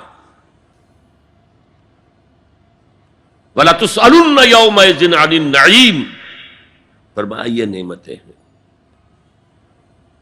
تو یہ ہے اصل میں انفاق کا معاملہ، آپ کے اس پر چھوڑ دیا گیا ہے۔ جتنا بھی آپ میں جذبہ ہے، جتنا بھی آخرت کا یقین ہے، اتنا ہی آپ پسند کریں گے کہ آخرت کے بینک میں جمع کرائیں، یہاں کے بینکوں میں کیوں جمع کرائیں؟ یہاں کتنا دے دیں گے آپ کو؟ 10%، 20%، وہاں 700% ملتا ہے۔ 700% نہیں، 7,000، 700 گنا۔ Why to keep it in these banks؟ حضرت مسیح کا جو پہاڑی کا واس بہت مشہور ہے، سرمن آف دا ماؤنٹ، بڑے پیارے الفاظ ہیں، میں آپ سے اپنا تاثر عرض کیے بغیر نہیں رہ سکتا۔ جہاں تک مواعظ کا تعلق ہے، جو حضرت مسیح کے مواعظ آئے ہیں ان سے اونچے واعظ کوئی ممکن نہیں۔ اسی میں یہ جملہ بھی ہے، دیکھو اپنا مال زمین پر جمع نہ کرو، جہاں چوری بھی ہوتی ہے ڈاکہ بھی پڑتا ہے، کیڑا بھی خراب کرتا ہے۔ آسمان پر جمع کرو جہاں نہ چوری کا اندیشہ، نہ ڈاکے کا خوف، نہ کیڑا خراب کر سکے۔ اس لیے کہ میں تم سے سچ کہتا ہوں کہ جہاں تمہارا مال ہوگا وہی تمہارا دل ہوگا۔ مال یہاں ہوگا تو دل اٹکا ہوا ہوگا، اور فرشتے اس طرح گھسیٹ کر کھینچیں گے آپ کی جان کو جیسے کہ سیخ پر سے کباب کھینچا جاتا ہے۔ اور اگر دل وہاں لگا ہوا ہے جس کے لاکھوں کروڑوں ڈالر سوئس بینکس میں جمع ہے، اسے کہا جائے نکل جاؤ پاکستان سے، اسے کوئی تکلیف ہوگی؟ نکل جاؤ فلاں ملک سے، ملک بدل کرتے تمہیں کیا تکلیف؟ البتہ جس کا باہر کچھ نہ ہو اسے اگر یہ دی جائے سزا تو اس کی تو جان پر بن جائے گی۔ تو یہ ہے انفاق کا معاملہ۔ اس میں یہ دو جو ہے، ایک قانونی سطح ہے، قانونی سطح یہ کہ حلال ذریعہ حرام نہ ہو، سود نہ ہو، جوا نہ ہو، فحاشی کو ذریعہ نہ بنایا جائے، منشیات کو ذریعہ نہ بنایا جائے کمائی کا۔ اور جو بھی آپ کے پاس ہے، آپ نصاب کی سطح کے اوپر آ گئے تو 2.5% زکوٰۃ دے دو۔ قانون اس سے آگے آپ سے مطالبہ نہیں کرے گا، اگرچہ فقہاء نے یہ فتویٰ دیا ہے کہ اگر کسی وقت جو فقراء ہیں ان کی ضرورتیں زکوٰۃ سے پوری نہ ہو سکیں تو اس وقت کا امام، اس وقت کا خلیفہ، وہ زبردستی بھی امراء کے مال میں سے مزید لے سکتا ہے زکوٰۃ کے علاوہ۔ لیکن کمال یہ ہے محمد رسول اللہ صلی اللہ علیہ وسلم کا کہ نہایت جان گسل تحریک جو تھی، انقلابی تحریک، اس میں بھی کبھی آپ نے جبر سے کام نہیں لیا۔ یہ آپ کی چوائس پر ہے. البتہ ایک معیار مقرر کر دیا، جیسے حضرت ابو بکر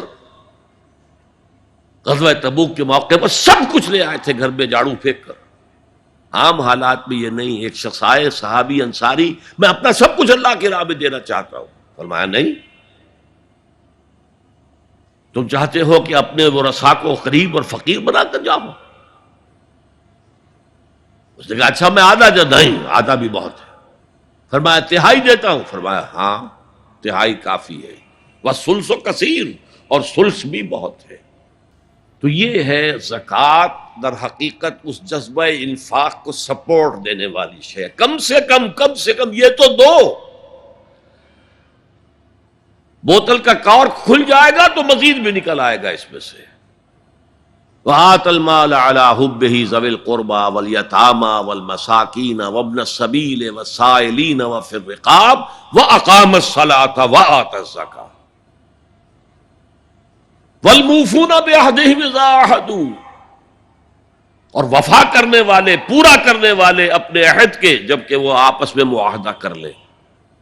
میں اشارہ کر چکا ہوں یہ جملہ معاملات انسانی پر حاوی ہے. ایک مزدور کو آپ نے یومیہ محنت اور مزدوری پر انگیج کیا ہے، اور وہ مزدور جب دیکھے کہ کوئی اسے دیکھ نہیں رہا تو بیٹھا رہے، کام نہ کرے. اسی وقت کام کرے جب دیکھا جائے کوئی سپروائزر دیکھ رہا ہے تو وہ اپنے عہد کی نفی کر رہا ہے. ایک ملازم ہے، وہ دفتر میں بیٹھا ہوا ہے، مکھیاں مار رہا ہے، یا چائے پر چائے پیے چلے جا رہا ہے، جو کام تھا وہ نہیں کر رہا ہے، تو وہ اپنے معاہدے کی خلاف ورزی کر رہا ہے. شادی سوشل کانٹریکٹ ہے، عورت کے جو فرائض ہیں ان سے زیادہ کا آپ مطالبہ کرتے ہیں تو آپ ظالم ہیں. عورت کے جو حقوق ہیں وہ زیادہ نہیں کرتے تو ظالم ہیں.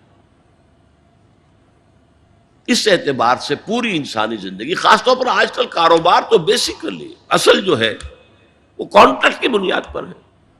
معاہدہ کر لیا ہے تو اب معاہدہ پورا کرو. یہ گویا کہ ایکسٹریم لائننگ ہو جائے گی.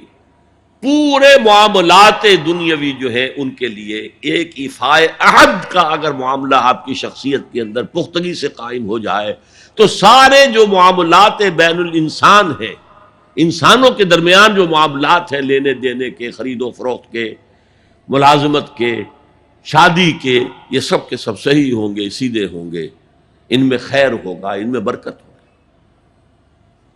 حضور نے فرمایا عدت المومن کا اخذ الکف، مومن کا وعدہ کر لینا تو ایسے ہے کہ جیسے اس کی کلائی کسی اور کے ہاتھ میں آ گئی ہے، جکڑا ہوا ہے، وہ اب نہیں جا سکتا کہیں. He has to fulfill his commitment. اور کس قدر کیٹیگوریکل سٹیٹمنٹ ہے جو میں نے کل بھی آپ کو سنایا تھا، حضرت انس کی حدیث رضی اللہ تعالی عنہ، جو کہتے ہیں قلما خطبنا رسول اللہ صلی اللہ علیہ وسلم الا قال، شاذ ہی کبھی ہوا ہوگا کہ حضور نے ہمیں کوئی خطبہ ارشاد فرمایا ہو اور اس میں یہ الفاظ نہ کہے ہوں، لا ایمان لمن لا امانت لہ ولا دین لمن لا عہد لہ. جس شخص میں امانت داری کا وصف نہیں، اس کا کوئی ایمان نہیں، اور جس شخص کے اندر ایفائے عہد کا مادہ نہیں، اس کا کوئی دین نہیں. دین تو نام ہے ایک بہت بڑے کانٹریکٹ کا، ایاک نعبد و ایاک نستعین، اے اللہ تیری ہی بندگی کرتے ہیں اور کریں گے. اس سے بڑا معاہدہ کیا ہوگا؟ پوری زندگی کو کور کر رہا ہے. وہ اتنا بڑا معاہدہ کیسے پورا کر دے گا اگر وہ چھوٹے چھوٹے عہد پورے نہیں کرتا؟ حضور کو جو الصادق الامین کے جو خطابات مل گئے تھے کاروبار معاملات کے اندر، ایک واقعہ آتا ہے، یہ قبل ظہور نبوت، میں آغاز نبوت نہیں کہا کرتا، نبی پیدائشی نبی ہوتا ہے. ظہور نبوت، نبوت ظاہر ہوتی ہے جب وحی کا آغاز ہوتا ہے. کسی شخص سے کوئی معاملے پر بات ہو رہی تھی، اس شخص کو کوئی کام یاد آ گیا، انہوں نے کہا محمد ذرا یہاں میرا انتظار کرو تھوڑی دیر، میں ابھی آتا ہوں. چلا گیا اور جا کر بھول گیا. وَذَّكَرَ بَعْدَ ثَلَاثٍ، اب اسے یاد آیا 3 کے بعد. 3 دن بھی ہو سکتے ہیں، 3 گھنٹے بھی ہو سکتے ہیں، عام طور پر خیال یہ ہے کہ 3 دن کے بعد یاد آیا. گھبرا کر گیا ہے تو دیکھا وہیں بیٹھے حضور. اس نے معذرت کی، فرمایا کہ تم نے جو کیا میں تو اپنے عہد کا پابند تھا، میں کیسے ہلتا یہاں سے؟ میں نے کہا تھا کہ ہاں میں تمہارا انتظار کروں. تو ایفاء عہد، یہ گویا کہ معاملات، میں نے کہا تھا نا کہ عمل کے یہاں پر 3 بڑی بڑی شاخیں آ گئی. ایمان کی 5 پتیاں، کلی کھل کر پھول بن گیا. اعمال کا ایک تناور درخت ہے، اس کے 3 جو ہیں بڑی بڑی شاخیں آ گئی. ہمدردی اور انسانی ہمدردی میں اپنا بال خرچ کر سکتا. عبادات جن میں اہم ترین نماز اور زکوٰۃ. معاملات جن کے اعتبار سے صرف ایک شے کافی ہے، ایفاء عہد. یہاں آپ دیکھیں گے کہ سورۃ العصر کی تیسری شے کا ذکر نہیں ہے، الا الذین آمنوا، اس کا یہاں ذکر آ گیا. ولکن البر من آمن باللہ والیوم الآخر والملائکۃ والکتاب والنبیین وعملوا الصالحات. جو تنے کے 3 شاخیں ہیں موٹی موٹی آگے، لیکن امپلائڈ ہے یہاں پر، جیسے میں نے عرض کیا تھا کہ اگر ترجمے میں اضافہ کیا گیا صبر حق و باطل کی جنگ کے وقت، یہاں جس صبر کا ذکر ہو رہا ہے وہ صبر علی الطاعہ نہیں ہے جو میں نے کل بیان کیا تھا، صبر عن المعصیہ نہیں ہے جو میں نے کل بیان کیا تھا. وہ صبر ہے اللہ کی راہ میں صبر، اللہ کی راہ کی جد و جہد کرتے ہوئے اگر فقر و فاقہ کی کیفیت ہو جائے، جیسے پورا بنی ہاشم کا قبیلہ جو ہے وہ 3 سال تک نظر بند رہا ہے شعب بنی ہاشم کے اندر، اور گھاٹی کے دونوں طرف پہرا تھا کہ کوئی خوراک اندر نہ جانے پائے. ایسا وقت بھی آیا ہے کہ بنو ہاشم کے چھوٹے چھوٹے پھول ایسے بچے بلک رہے ہیں بھوک سے، اور اس کے سوا کچھ نہیں کہ سوکھے چمڑے ابال کر اس کا پانی ان کے حلق میں ٹپکا دیا جائے. یہ اللہ کی راہ میں صبر ہے. غزوہ احزاب میں جو ہوا ہے، پیٹوں پر پتھر باندھے گئے اور حضور نے اپنے شکم مبارک پر 2 پتھر باندھے ہوئے. غزوہ تبوک میں جو ہوا ہے کہ 3 مجاہدوں کا 1 دن کا راشن 1 کھجور، پہلے ایک نے اپنے منہ میں رکھ کر کچھ دیر چوسی، پھر دوسرے کو دے دی، اس نے چوسی، پھر تیسرے کو دی. تو اس لیے والصابرین، اور یہ میں عرض کر چکا ہوں، یہ مفعول کی حیثیت کیوں آیا؟ خاص طور پر ایمفیسائز کرنے کے لیے. صابرون نہیں آیا، والصابرین اخص بذکر الصابرین. اور اصل میں نیکی جو ہے اس کا معیار تو وہ ہے حق کے لیے بھوک سہو، تکلیفیں سہو، اور حق کے لیے میدان جنگ میں آ کر صابر رہو، ثابت قدم رہو. اس کا کیا مطلب ہے؟ یہاں بیسیکلی ڈفرینشیٹ ہو گیا ہے ایک خانقاہی تصور نیکی کا، ذکروں کے ذریعے، مراقبوں کے ذریعے اپنے آپ کو مانجے جاؤ مانجے جاؤ مانجے جاؤ، پھر وہ جو جن کو مانجھ دیا گیا ہے وہ دوسروں کو مانجھے مانجھے مانجھے، مانجھنا ہی چلا ہے، آگے نہیں. میدان میں آ کر باطل کو چیلنج کرنا یہ نہیں ہے ہی نہیں. اور شیطان خوش ہوتا ہنستا ہے کہ چاہ لگا مست رکھو ذکر و فکر صبح گائی میں اسے، اور پختہ تر کر دو مزاج خانقاہی میں اسے، تاکہ اصل جو ہے میدان وہ میرے لیے کھلا چھوڑ کر لگے رہے. نہیں، اصل کرائیٹیرین آپ کی صداقت کا، آپ کی نیکی کا تواصوا بالحق وتواصوا بالصبر. یہ صبر کسی اور کام کے لیے نہیں ہے، یہ کوئی وطن پرستی کی جنگ کا ذکر نہیں ہے، یہ کوئی قوم پرستانہ جنگ کا ذکر نہیں ہے، یہ کوئی اپنی جیسے بادشاہ کرتے تھے اپنی دولت بڑھانے کے لیے، اپنی مملکت کو توسیع دینے کے لیے صبر نہیں ہے، بلکہ یہ راہ حق میں والصابرین فی الباساء والضراء وحین الباس، خصوصاً وہ جو صبر کرنے والے ہیں فقر و فاقہ میں، بھوک میں اور تکلیف میں. زخم آ گیا ہے، تیسے اٹھ رہی ہیں، برداشت کر رہے ہیں. آدمی کانپ جاتا ہے. معاذ اور معوذ جو دو نوجوان تھے جن کو حضور نے تو کہا تھا تم ابھی کم عمر کے ہو، تم جاؤ واپس چلے جاؤ، لیکن ان میں سے جو بڑا تھا اس نے کچھ کہا حضور سے تو حضور نے مان لیا، چلو ٹھیک ہے تم آ جاؤ. چھوٹے نے کہا حضور میں اسے پچھاڑ سکتا ہوں. آپ نے کشتی کرائی، اس نے پچھاڑ دیا. اچھا بھائی آ جاؤ، تم بھی آ جاؤ. انہی میں سے ایک کا ہے، میں بھول رہا ہوں ان کا نام، ان کے ایک شانے کے اوپر تلوار کا وار پڑا، پورا شانہ کٹ گیا، کوئی ایک تسمہ، کوئی ایک ٹینڈن لگا رہ گیا کسی. اب وہ ہاتھ جو ہے وہ لٹک رہا ہے، وہ دوسری ہاتھ سے تلوار چلا رہے ہیں لیکن یہ رکاوٹ ڈال رہا ہے. انہوں نے اپنے ہاتھ کو اپنے پاؤں کے نیچے رکھا، زور سے جھٹکا دیا اور اس بازو کا علیحدہ کر کے پھینک دیا. اور میں سچ کہتا ہوں انہیں کوئی درد محسوس نہیں ہوا ہوگا. وہ جذبہ جو ہوتا ہے وہ انسان سے سب کچھ کرا دیتا ہے، جس کا ہم تصور نہیں کر سکتے. والصابرین فی الباساء والضراء وحین الباس، اور جنگ کے وقت، حق و باطل کی جنگ، وہ جنگ جو ہے زرپرستی کی نہ ہو، ملک گیری کا نہ ہو، وہ حق کے کلمے کو بلند کرنے کے لیے ہو، انسانوں کو ملوکیت کے شکنجے سے نجات دلانے کے لیے ہو، انسانوں کو کیپٹلزم کے جنگل سے اور اس کے چنگل سے نجات دلانے کے لیے ہو، وہ جنگ جو حق کے لیے ہو، اس میں ثابت قدم رہنا.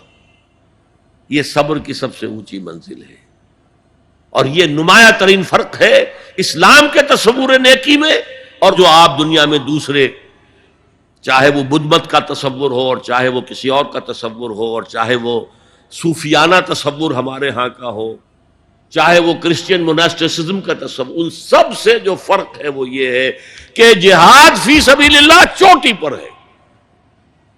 That is the peak. حضور نے اسے کہا ضربۃ السنام منہ الجہاد فی سبیل اللہ. ہمارے دین کی حقیقت جو ہے اس میں اس کی چوٹی جو ہے وہ اللہ کی راہ میں جہاد ہے. لیکن میں کسی موقع پر جہاد کے بارے میں جو مغالطے خود ہم نے پیدا کیے، جس کی بنا پر اغیار نے پھر جو ہے اس کے خلاف مہم چلائی ہے، میں کوشش کروں گا کہ اس سیریز کے اندر میں اس مضمون کو لے آؤں. ہم دوسروں کا شکوہ کیا کریں، غلطی ہماری اپنی ہے. ہم نے جہاد کو بدنام کیا دنیا کے اندر، اس لیے کہ جہاد کا صحیح تصور ہمارے سامنے ہے ہی نہیں. بہرحال یہ حضور کے زمانے میں جنگیں ہوئی ہیں، دین حق کو غالب کرنے کے لیے آخری مرحلہ آیا ہے قتال کا، جنگوں کا. تو والصابرین فی الباساء والضراء وحین البأس، تو والصابرین فی الباساء والضراء وحین البأس اولئک الذین صدقوا، یہ ہیں وہ لوگ جو سچے ہیں. بر اور نیکی کا اگر دعویٰ کریں تو انہیں حق ہے، لیکن یہ پوری شخصیت، پورا سراپا، جسے آپ کہتے ہیں این آرگینک ہول. ان آرگینک چیزوں کو آپ کاٹ کے اس کے حصے بکھرے کر سکتے ہیں. آرگینک چیز کاٹیں گے ختم ہو جائے گی، زندگی نہیں رہے گی اس میں. آرگینک ہول، اس کا ہر جز لازم ہے. اس کے روح ایمان ہے جو موٹیویشن کو درست کرتی ہے. اس کے اعمال کا ذکر آ گیا. اور چوٹی، اسی لیے سورہ صف میں فرمایا ان اللہ یحب الذین یقاتلون فی سبیلہ صفا کانہم بنیان مرصوص. اللہ کے محبوب تو وہ بندے ہیں جو اس کی راہ میں جنگ کرتے ہیں ایسی صفیں باندھ کر گویا کہ سیسا پلائی ہوئی دیوار ہے. آج کل ہم کہیں گے جیسے کہ ری انفورس کنکریٹ کی وال ہے. اس وقت وہ سیسا پلا دیا کرتے تھے درزوں کے اندر، اس دیوار کی مانند کھڑے رہے جس میں کوئی رخنہ نہ پیدا کیا جا سکے۔ یہی اسلوب اختیار کیا ہے اقبال نے اپنے ایک شعر میں، محبت مجھے ان جوانوں سے ہے ستاروں پہ جو ڈالتے ہیں کمند، ان اللہ یحب الذین یقاتلون فی سبیلہ صفا کانہم بنیان مرصوص۔ محبوبیت خداوندی کا مقام یہ ہے۔ اور جیسا کہ میں نے عرض کیا تھا شروع میں، ایک تو نفع ہوتا ہے، ایک بونس سے، تنخواہ ایک بونس، مضمون تو تھا بر کے بارے میں، لیکن یہاں فرمایا یہی متقی بھی ہے۔ تم نے تقویٰ کو بھی چند ظاہری چیزوں کے ساتھ رکھا ہوا ہے اپنے ذہن کے اندر، داڑھی لمبی ہو، لباس صحیح ہو، کوئی جبہ ہو، کوئی عبا ہو، کوئی عمامہ ہو، وغیرہ وغیرہ وغیرہ وغیرہ۔ ہاں خیر وہ چیزیں بھی اپنی جگہ ہیں، سنت سمجھ کر کی جائیں، یقیناً موجب ثواب ہے، لیکن یہ اگر کردار نہیں ہے تو یہ ظاہری ٹیپ ٹاپ حضرت مسیح کے الفاظ میں ان قبروں کے مثال ہے جس کو اوپر سے خوب آپ نے سفیدی کی ہوئی ہے، اندر گلی سڑی ہڈیوں کے سوا کچھ نہیں۔ اگر یہ نہیں تو بابا پھر سب کہانیاں ہیں، پھر تقویٰ اور نیکی جو ہے اس کا نام لینا بھی درست نہیں ہے۔ یہ ہے نیکی کا قرآنی تصور۔ اور ایک آیت ہے، کاش کہ میرے قلم پر بھی جس طرح اللہ نے میری زبان کا اپنا کھولا ہوا ہے، لیکن میرا قلم زیادہ نہیں چل پایا ہے، میں نے لکھی بہت کم چیزیں ہیں، لکھی ہیں کچھ لیکن کم۔ میرا میڈیم جو رہا ہے وہ اسپوکن ورڈ ہے، اور ایک اعتبار سے میں اس پر خوش بھی ہوں، اس لیے کہ حضور صلی اللہ علیہ وسلم کا میڈیم صرف اسپوکن ورڈ تھا، آپ لکھنا پڑھنا تو جانتے ہی نہیں تھے۔ لیکن بہرحال میں اس کے لیے جسٹیفائی نہیں کر رہا، بس میری کمزوری ہے، اگر وہ قلم کھلا ہوتا تو میں اس پر ایک پوری کتاب لکھتا، اخلاقیات قرآنی کے موضوع پر۔ یہ ہے سٹینڈرڈ، یہ ہے شخصیت، یہ ہے سراپا، یہ ہے وہ کردار جو از روئے قرآن نیک ہے۔ اللہ تعالی ہم سب کو اس معیار پر پورا اترنے کی توفیق عطا فرمائے۔ اقول قولی ھذا واستغفر اللہ لی ولکم ولسائر المسلمین والمسلمات۔ وَلَقَدْ